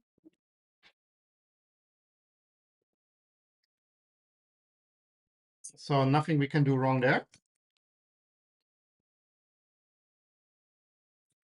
And we have to solder the top and the bottom one, so the outmost ones, which is straightforward.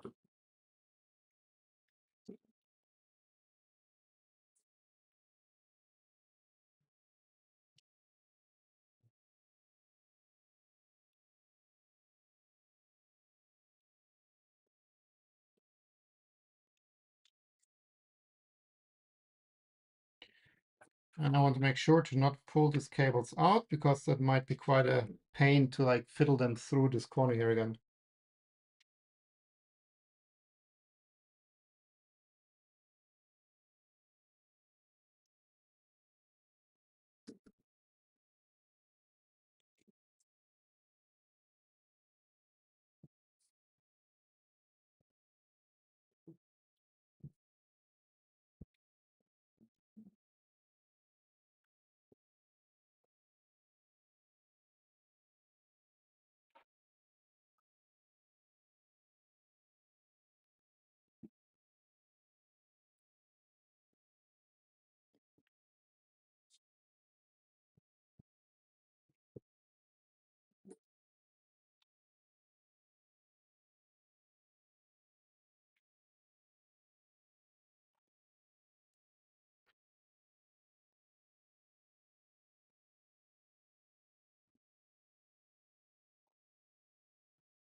Okay,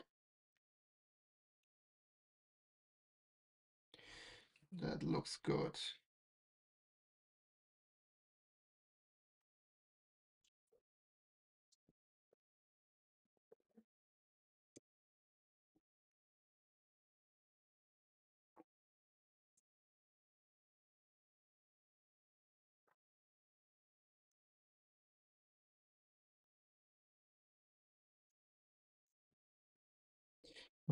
Right, yeah. I think it's best to leave a little bit of a gap here at the side with the cable.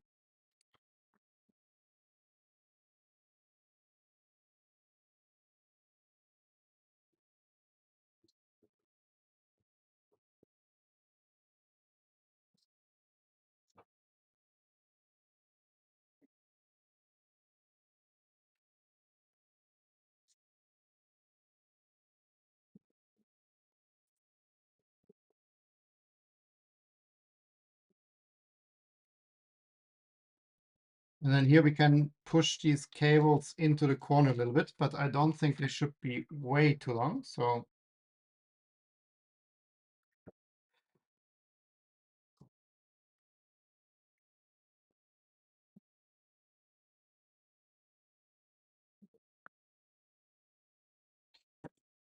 okay, then we need one of the longer strips.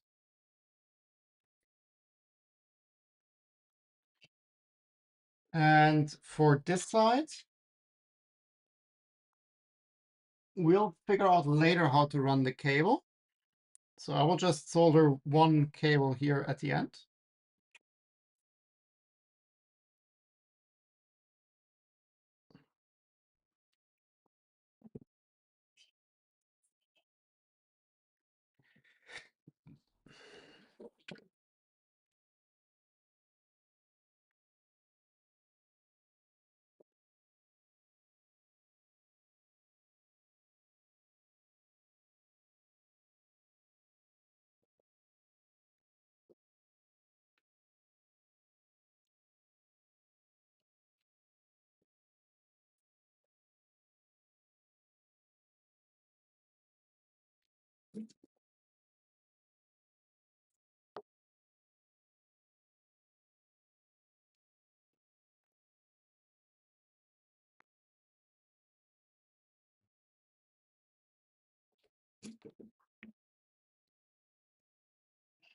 Okay, so that's the far end. And for the side here,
These cables are a tiny bit stiff. Let's see. Yeah, I think we need to shorten this by one element.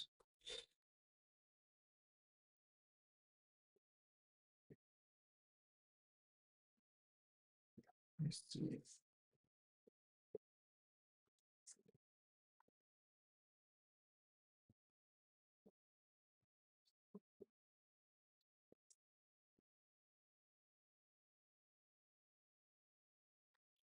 But if I don't shorten this, I mean, it's just the length.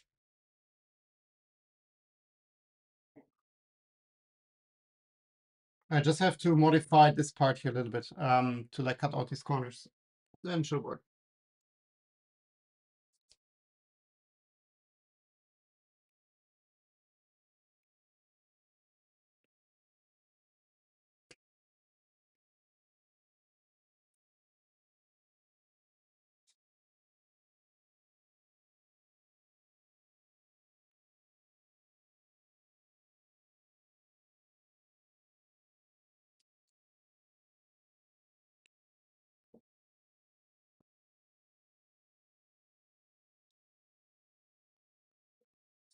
Yeah, now it works.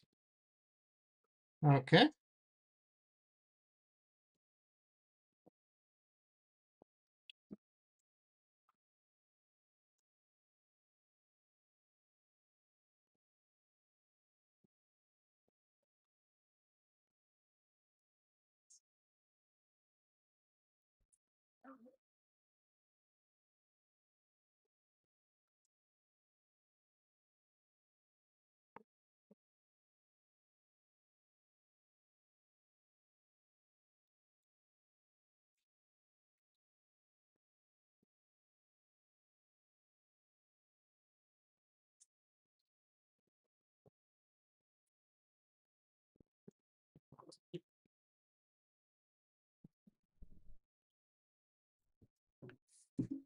Okay. Oh, I have to start from this side. That's not easy to fit here.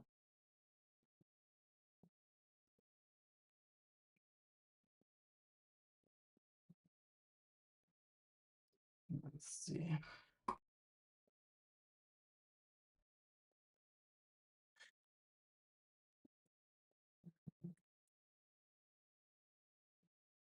Okay.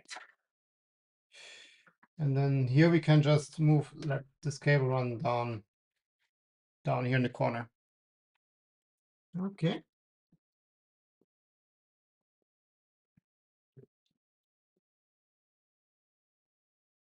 I'm not fully clipping in those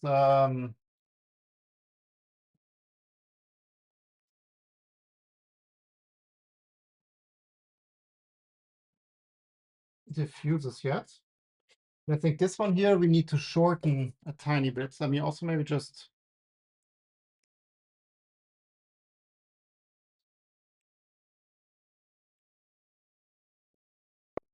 make a small cutter for the cable.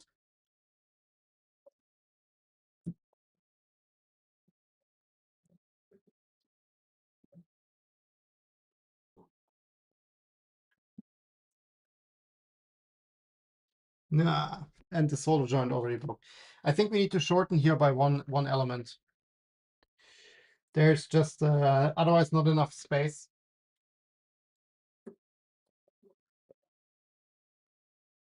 Unless we solder from the top, that's also possible.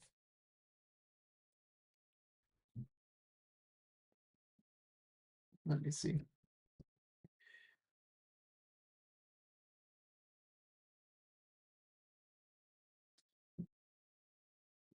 Oh, sorry, you don't see anything? I don't see anything either.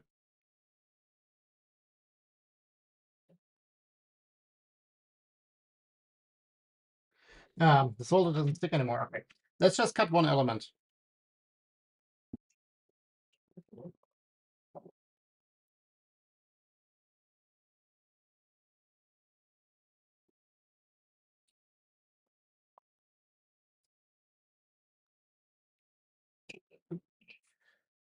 Only challenge will now be to solder this back here.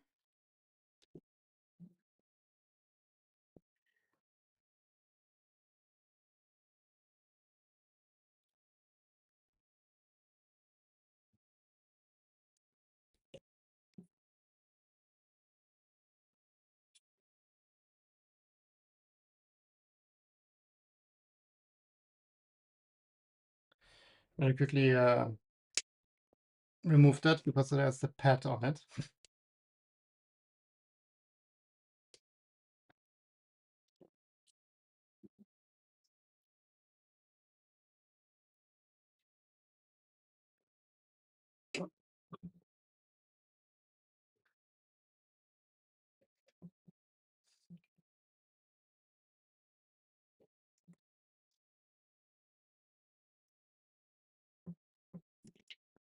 Okay.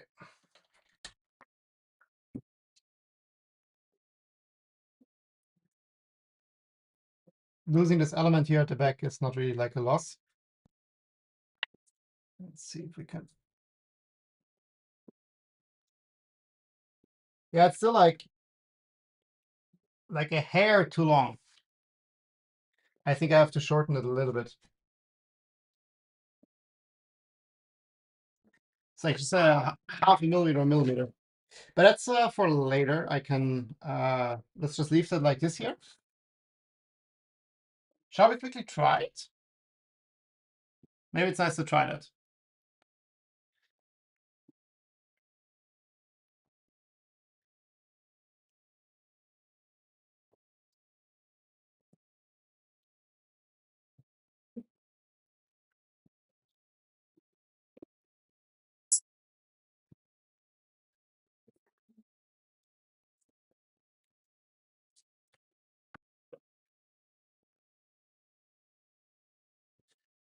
Very chaotic. How do we do that best? To be honest,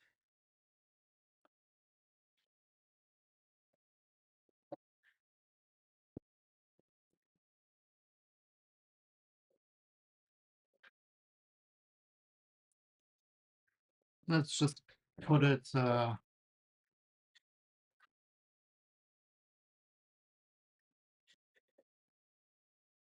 in the. Shall we do fan? No, let's put it in the bed.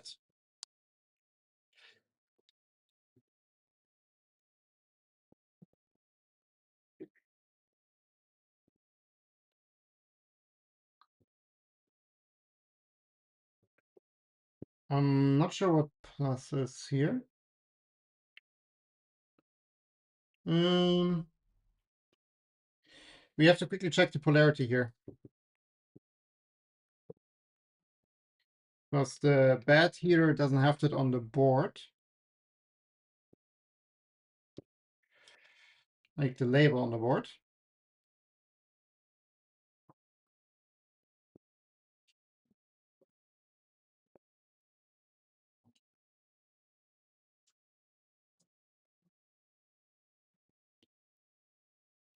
It's exactly the one. Let's first check.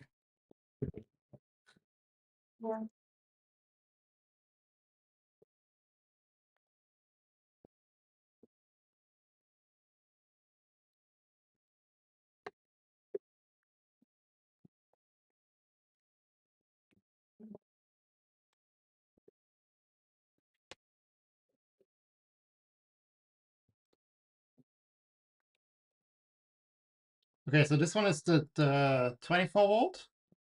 And this one is the ground, which is switched. So 24 goes in here.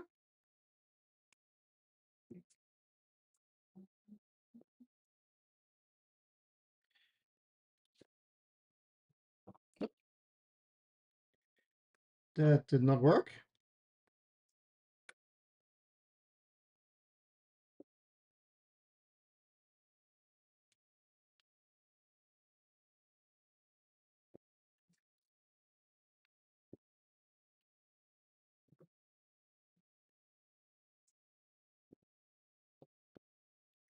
That's better.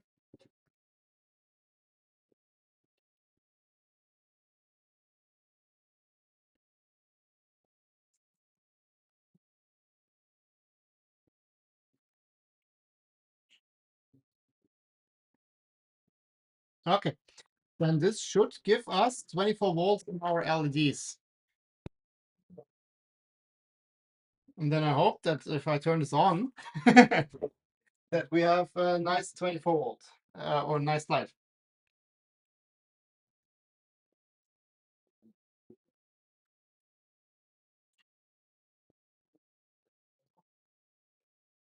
Three, two, one. Oh, we also have to turn this on by software, of course. Totally forgot.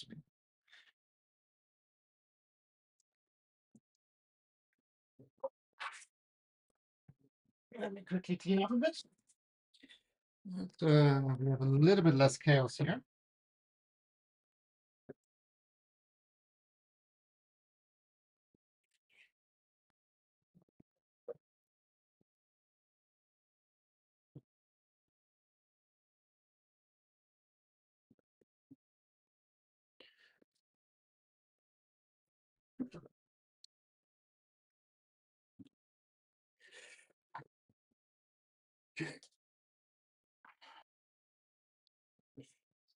Should at least be able to reach my laptop.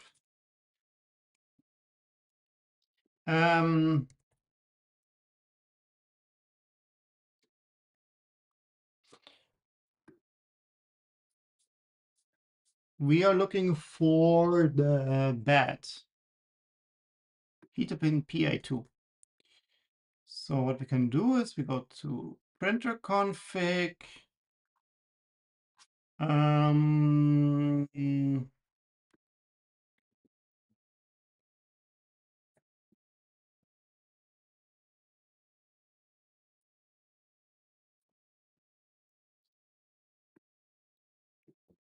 We should be able to do that.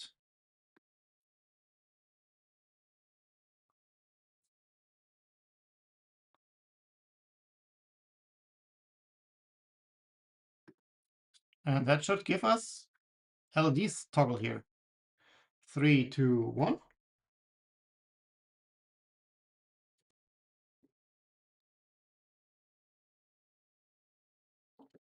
I mean, it works,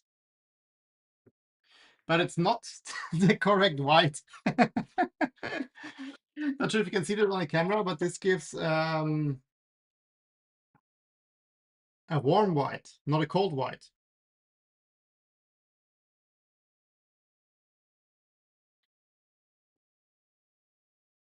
Not really what I want.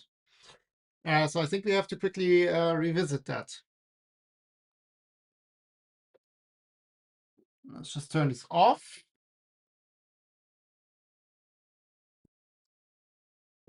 And then don't do this at home, but we can work on that directly.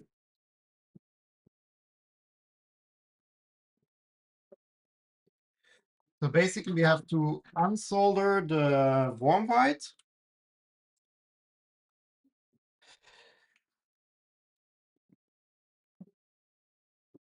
And solder it to the white, which is a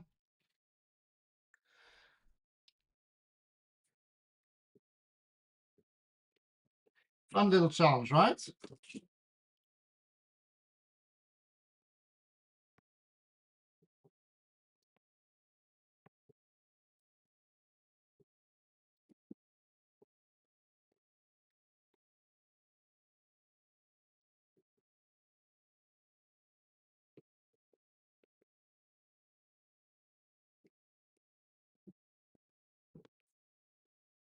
Okay.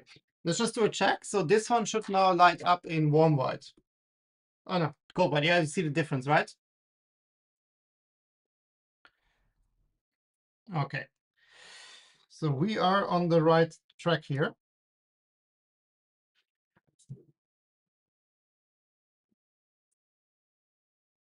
So I have to do the same here.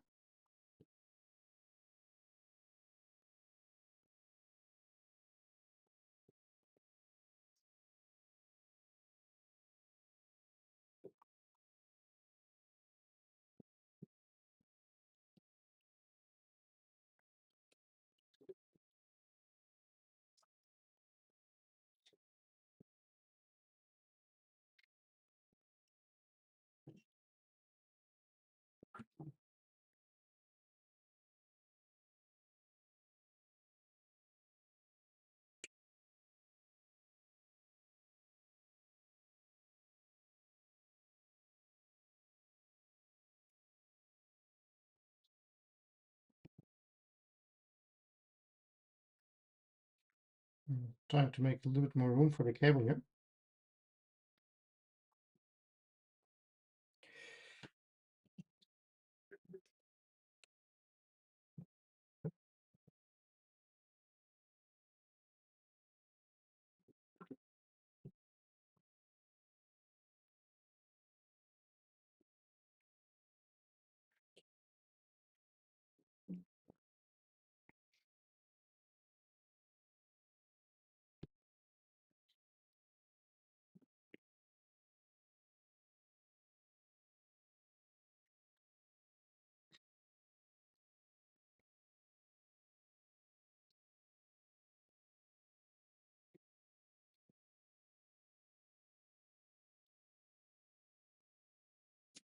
Okay, let's see if it still works. It does not. Oh, it does not, of course, because we don't feed on the other side. Never mind me.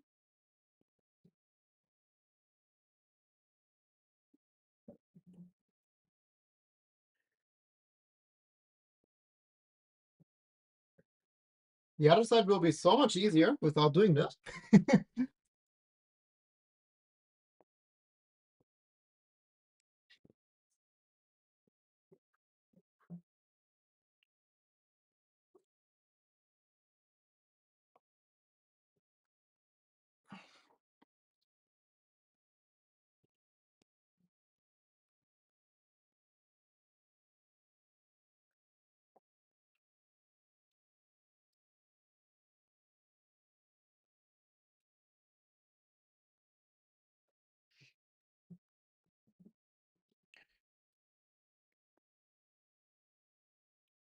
Works.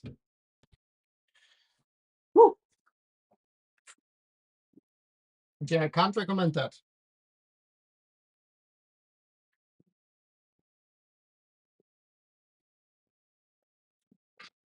Let's see if I can push that.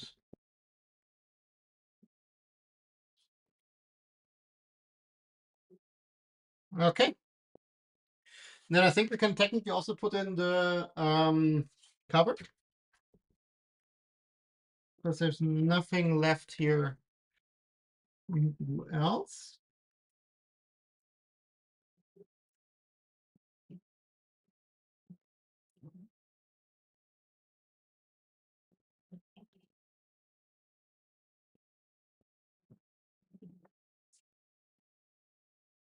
Okay, this one's it.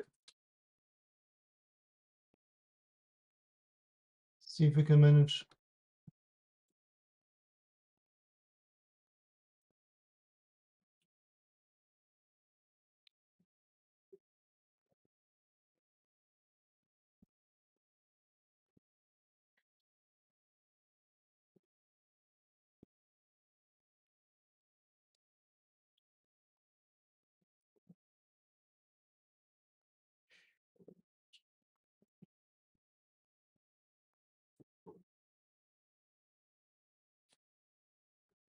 Perfect. The only thing is, like, here we now have like a gap, so to say, because we don't have strip there, but I think that is acceptable here for the last segment. It gives like quite bright light. Okay.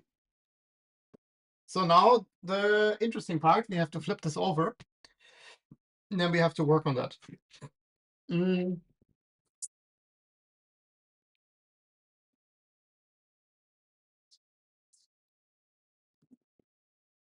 let me think. I think we have to unplug this. There's no way around that. And we have to do it anyways. I wouldn't do this if this would be an expensive board, but it's quite a cheap board, so we can we can risk some damage. Okay, so then this basically runs down here in the corner. And then we can wire this up here with this little XT40 connector.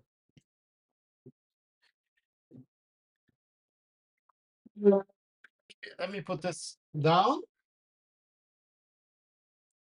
Now, interesting part.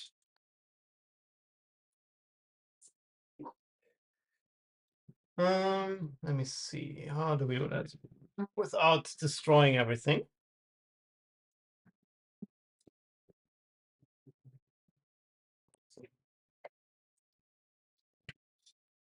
Okay.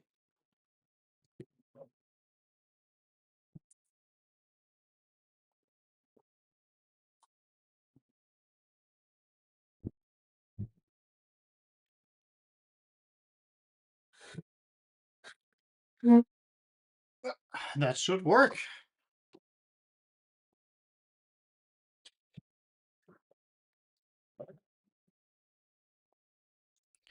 Sorry, that's like not the most ideal angle, but I do my best. You know what? It would be nice to have light here on the top side.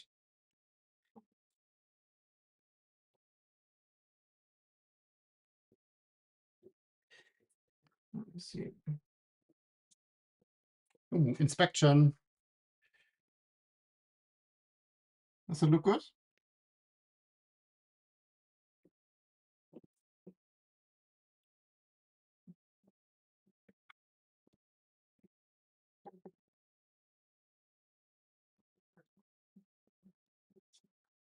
I should have added some ejection mechanism to that.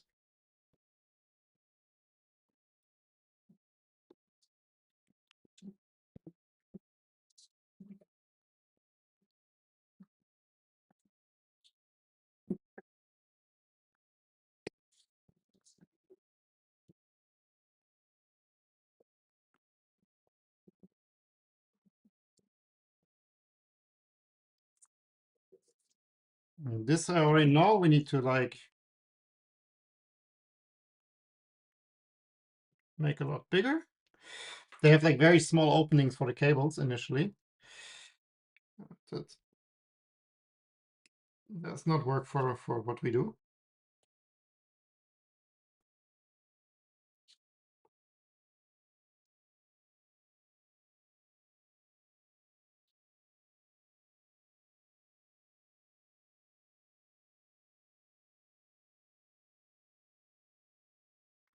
Okay. And then I have to maneuver this one out here.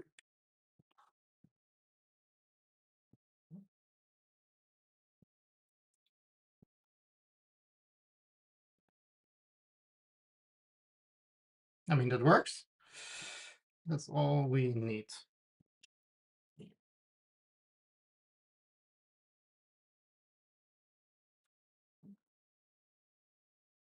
Is it a good spot now?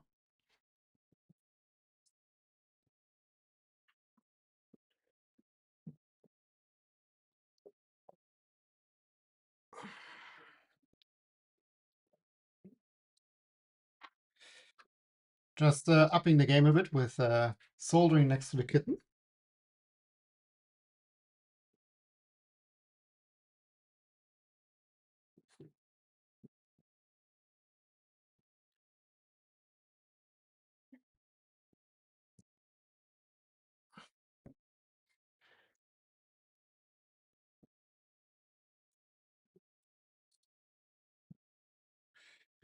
What do you think, Loki? Does it look good?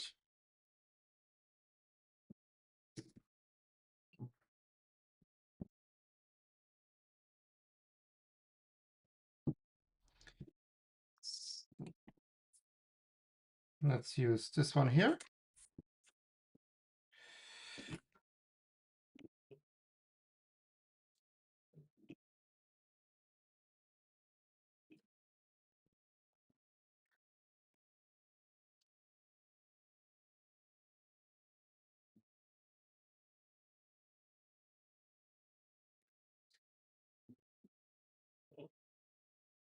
Oh, 24 volts here.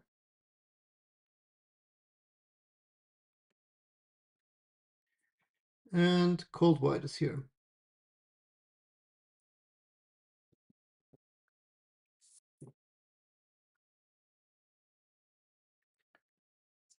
Just start peeling on the opposite side.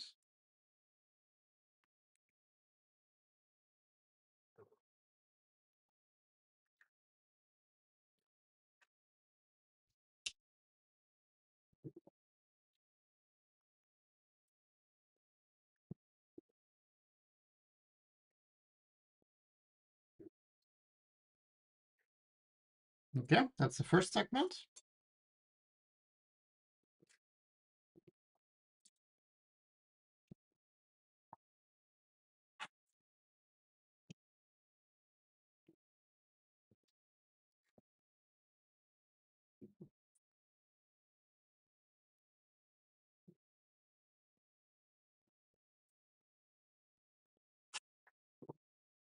Do you want this? It's an amazing. It's an amazing cable. Yeah, here, fine. No?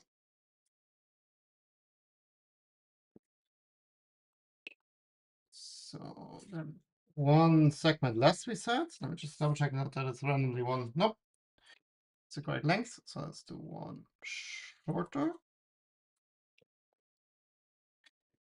So these are leftovers from my apartment. Like they're like over there in the corner everywhere. And I cut them with crappy scissors when I installed it for my apartment. And then sometimes just like half the strip here like shows a little bit of different color when you cut them incorrectly.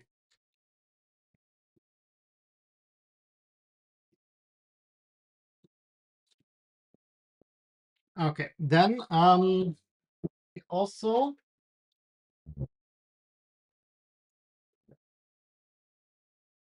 get more of this cable here. And from here, we need to go down to the, I mean, over and down, plus some spare.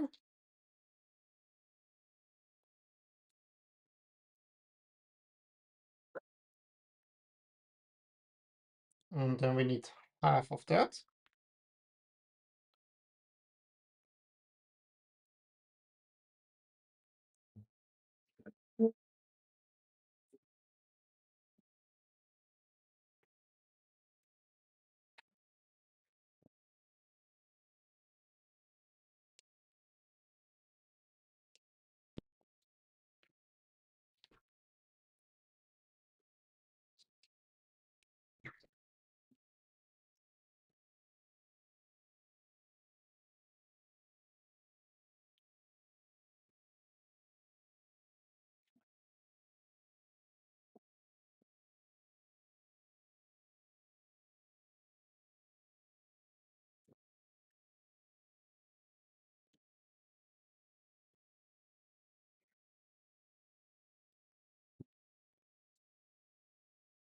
So that's the end for here.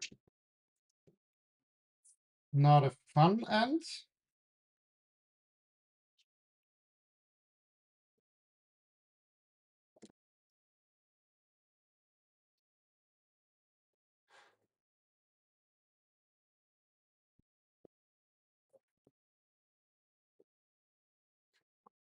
There's really not a lot of cable left here.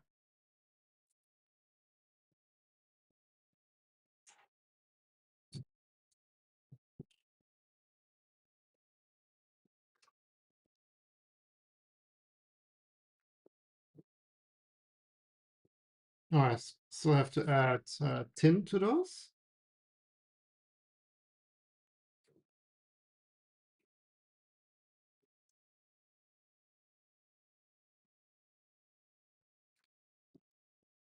Like instead of having these like stiff cables here, if I would have had soft cables, that would have been a lot easier because like I could have left a lot more cable and just push it in.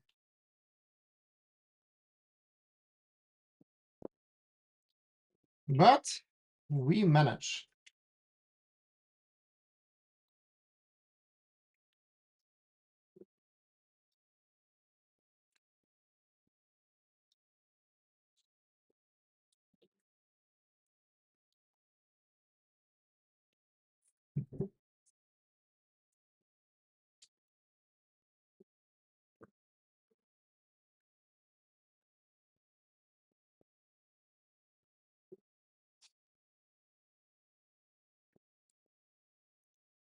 Okay, before we put this in, let's do a very quick test of this side as well.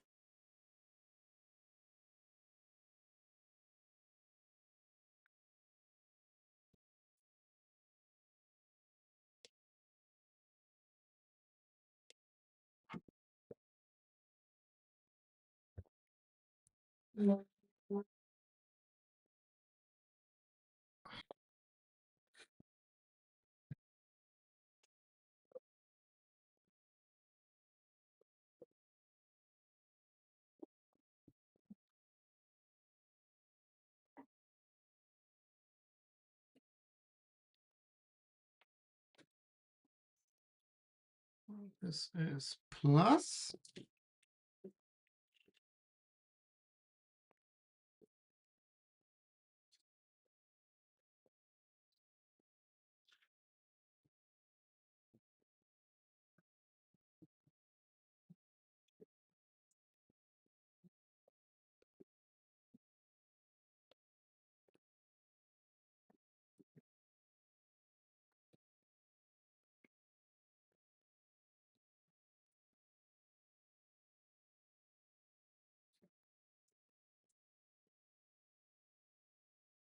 Okay. Cat opened the dictionary, very handy. 3, 2, 1. We have LEDs.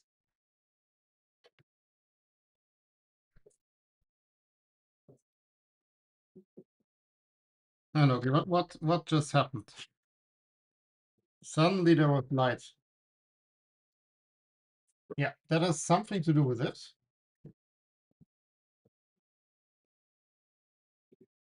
And here we still have to.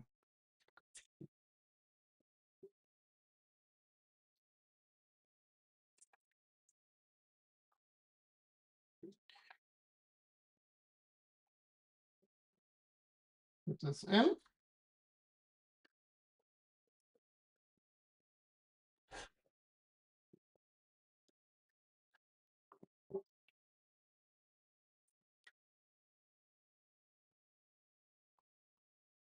And here also, like, I will add a little bit teeny tiny cutout for the cable.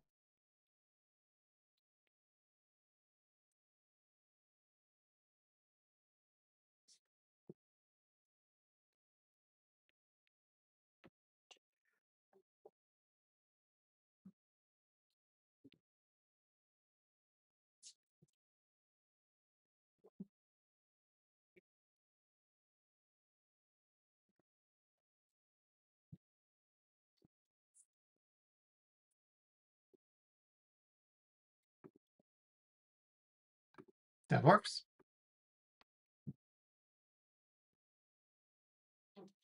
Dramatic underlighting of the cat. He hasn't been on stream for a while, I think.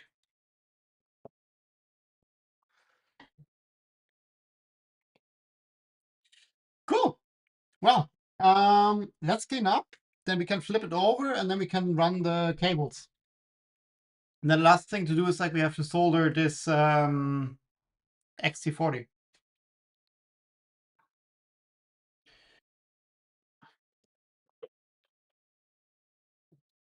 Let me turn it off. Don't steal my XT40, please.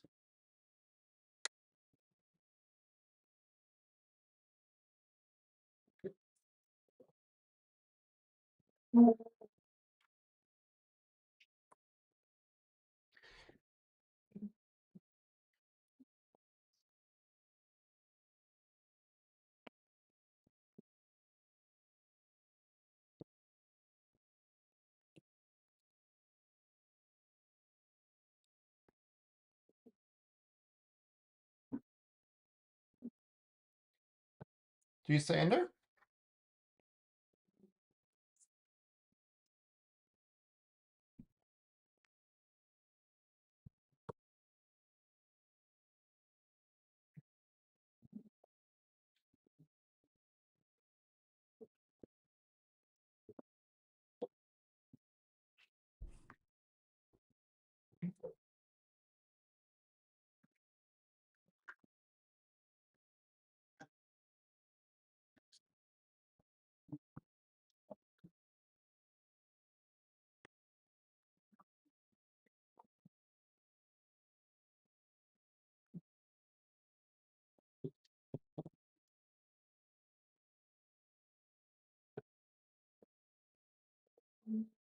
Okay, so I mean, this one is quite simple, right? This just runs straight down. I mean, didn't really factor this cable in, but in the end, we can just kind of like add a little bit of tape or something here. And same goes here. And then this just goes in the corner over here.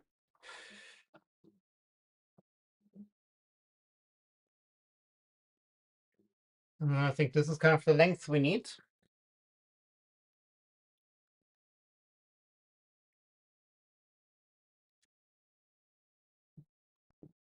And then we can combine those.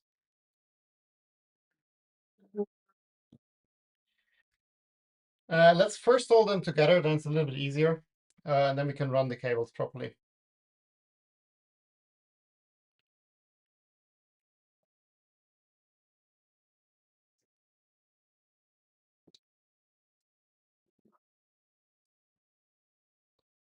So 2 bits of heat shrink.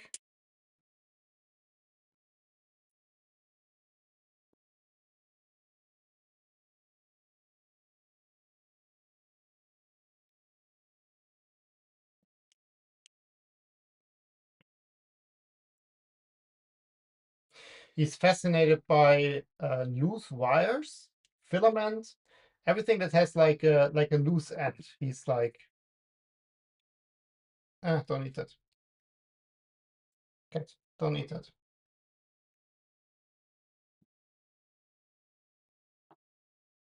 That you can eat.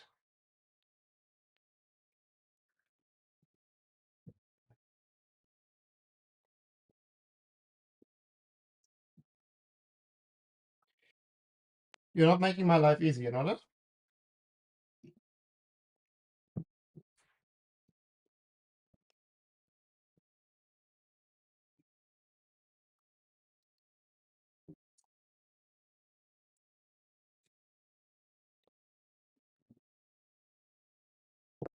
Can I have a bit of space here?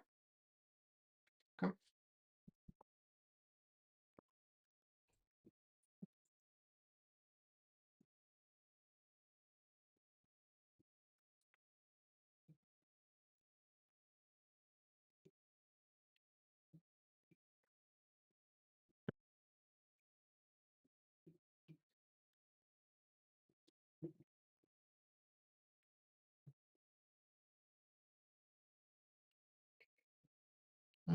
Make sure to combine the correct 2 cables. It'll be very awkward.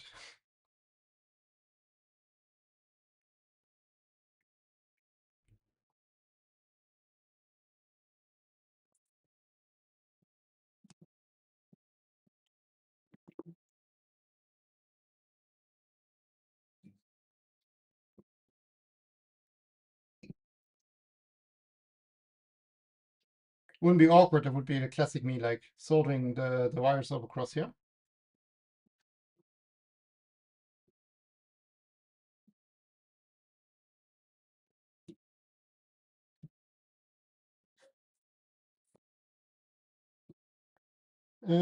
Also here, let's make sure we have the correct one. These are minus. This is plus.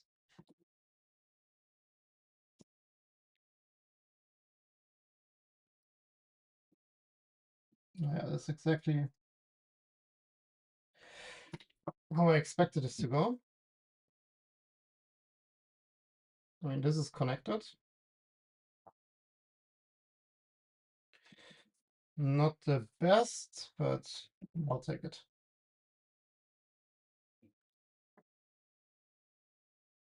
I think I should have first like more twisted them together, then put them into the empty XT40 socket.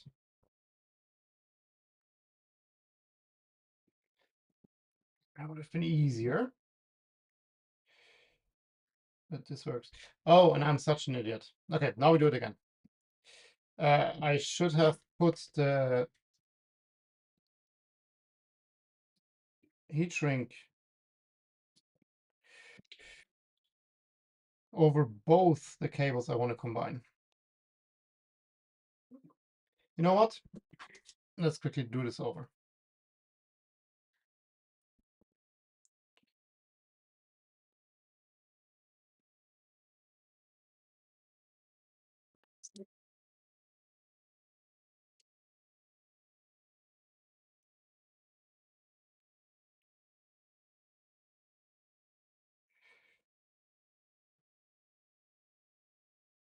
Let's connect them already physically.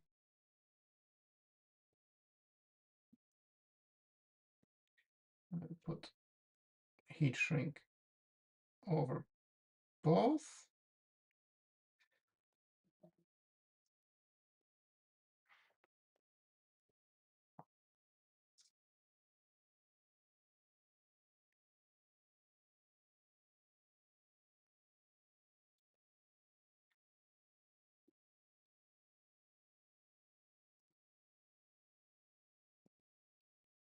Okay, not pretty, but functional.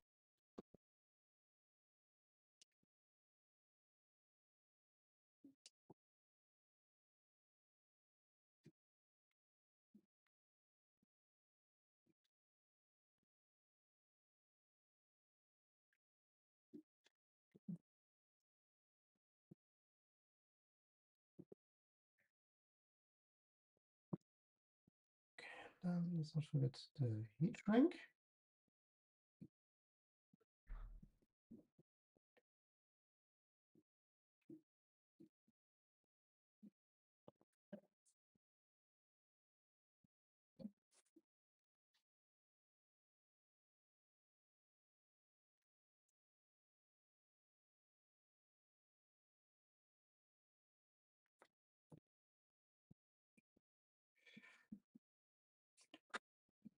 That is hot.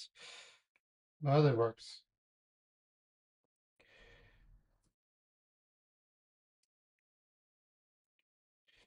Okay. I might revisit that in the future.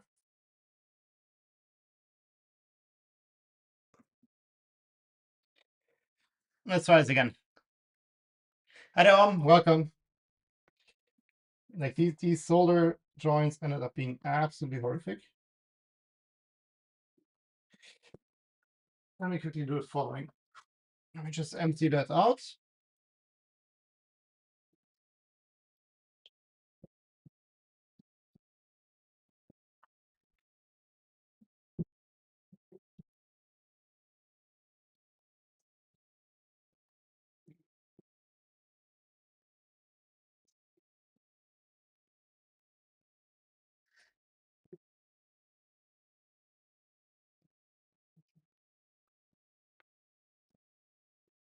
Okay. It's really not helping also that the cables are like not really in front of me.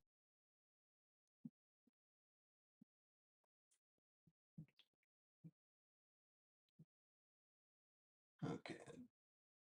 This is the negative one.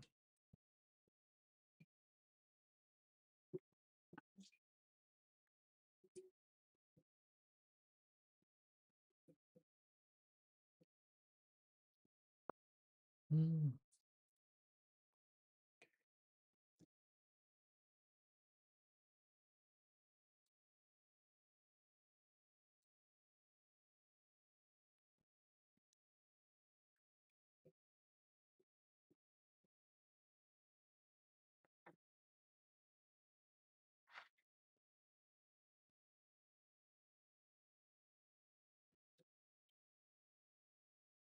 Okay. This looks better. But I still think the heat shrink will not go over it because it's too thick with the two cables.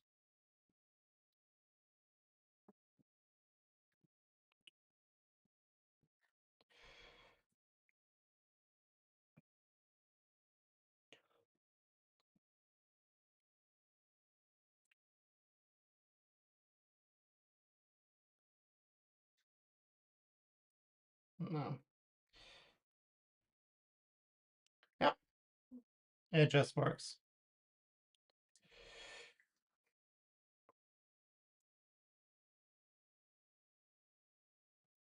Here we go.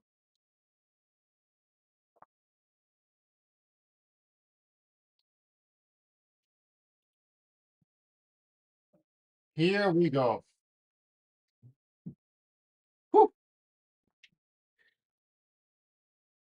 Okay. Then let's quickly move the CNC back in here. And then we can wire everything up and check that the lights are working. And then I will later figure something out with the how we like keep the cable here in the corner.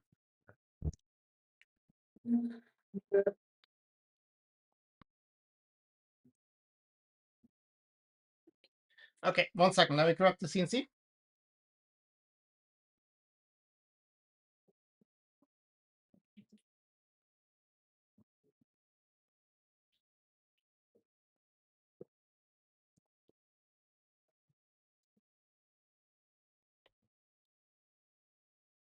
There's so many cables and like crap around here on the floor. I really don't have enough space for CNC projects here. So let me.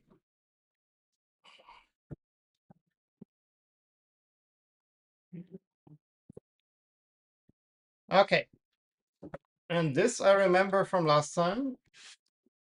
On stream is quite difficult because I barely reach.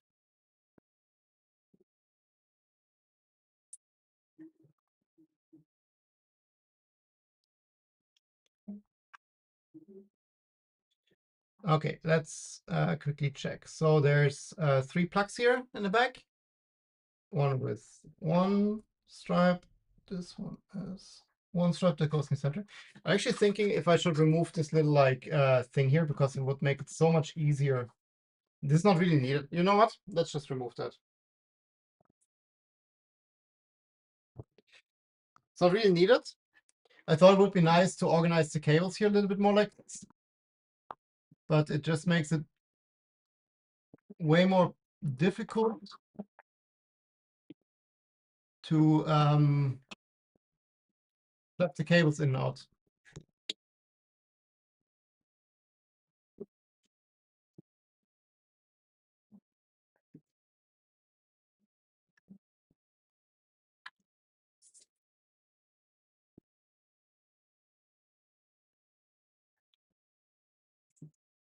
Nothing was ever here because now I don't have to like fiddle these cables through the hole. I can just directly plug them in.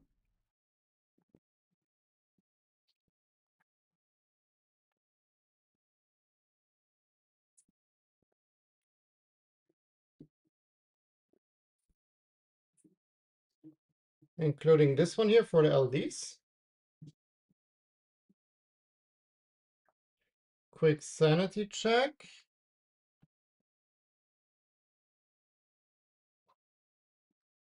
The ground cables go here, and this one also has the ground cables. Okay.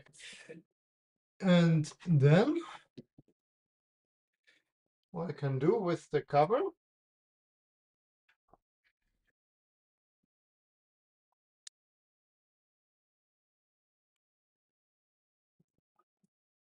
I can just take all these cables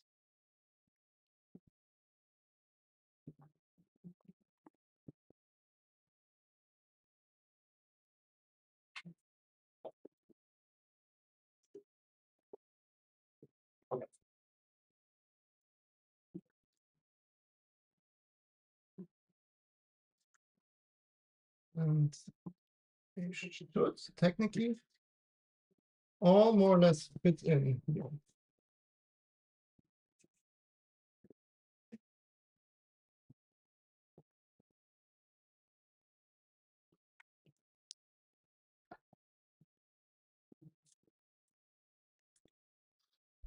Understood.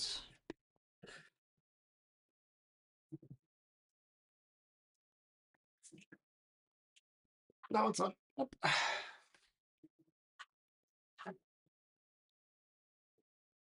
And then we have this little like Y thing here for the end stops.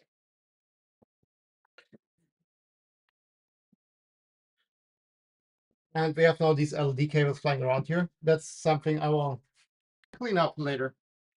Okay, cool. Then let's quickly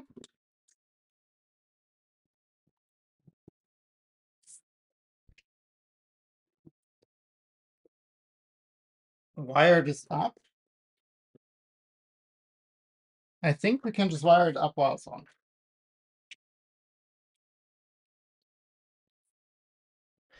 That should not cause any issues.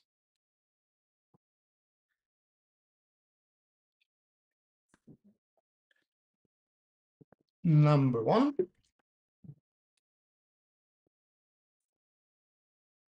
goes to number 1.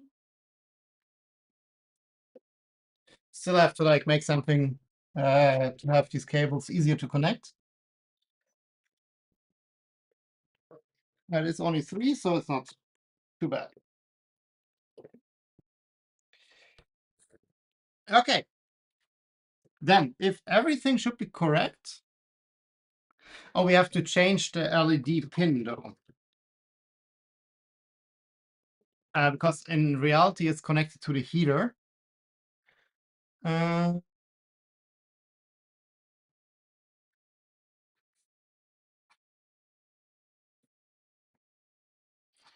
Where is it here in our configuration? Extruder, stuff.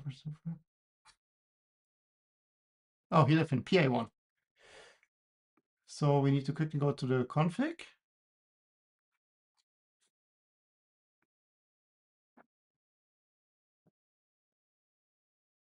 And PWM is true.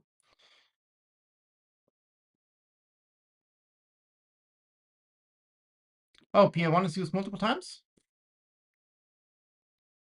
PA1.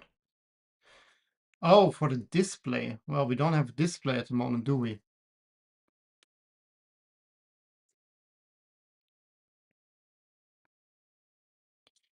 Okay. Let's see if that works. It does, but the PWM does not work for sure. Not sure if you can see it on the camera, but if I do it here, yeah, you see it. It's like flickering like crazy, like also like in person. I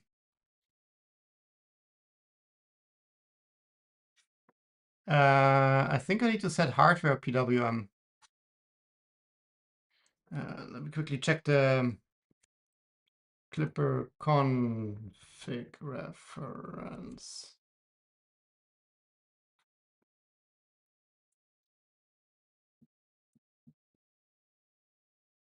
Output pin.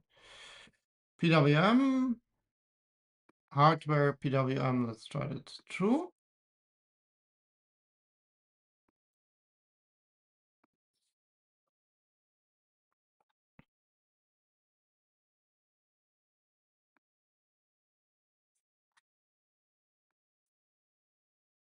Oh, it's still the same. I think we have to increase the cycle time here. Enter config. Also maybe switch the.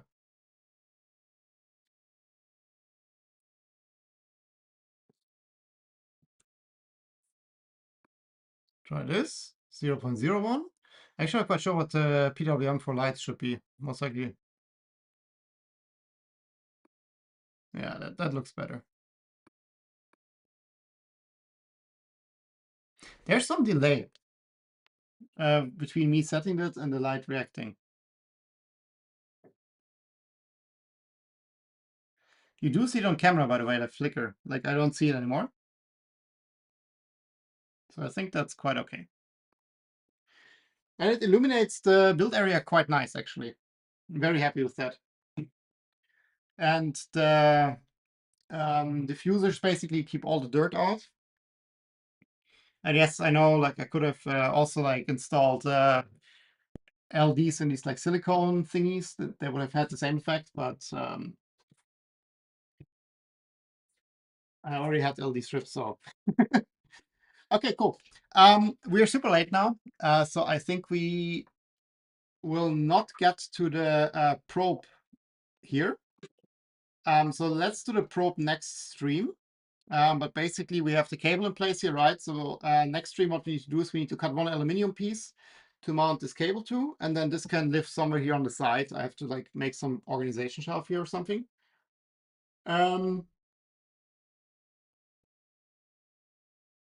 And yeah, then we can use that to probe. Well, that is, I think, quite a lot of progress actually. Like we finished the electronics box up. Also I mean, I didn't plug in the second fan yet, but if I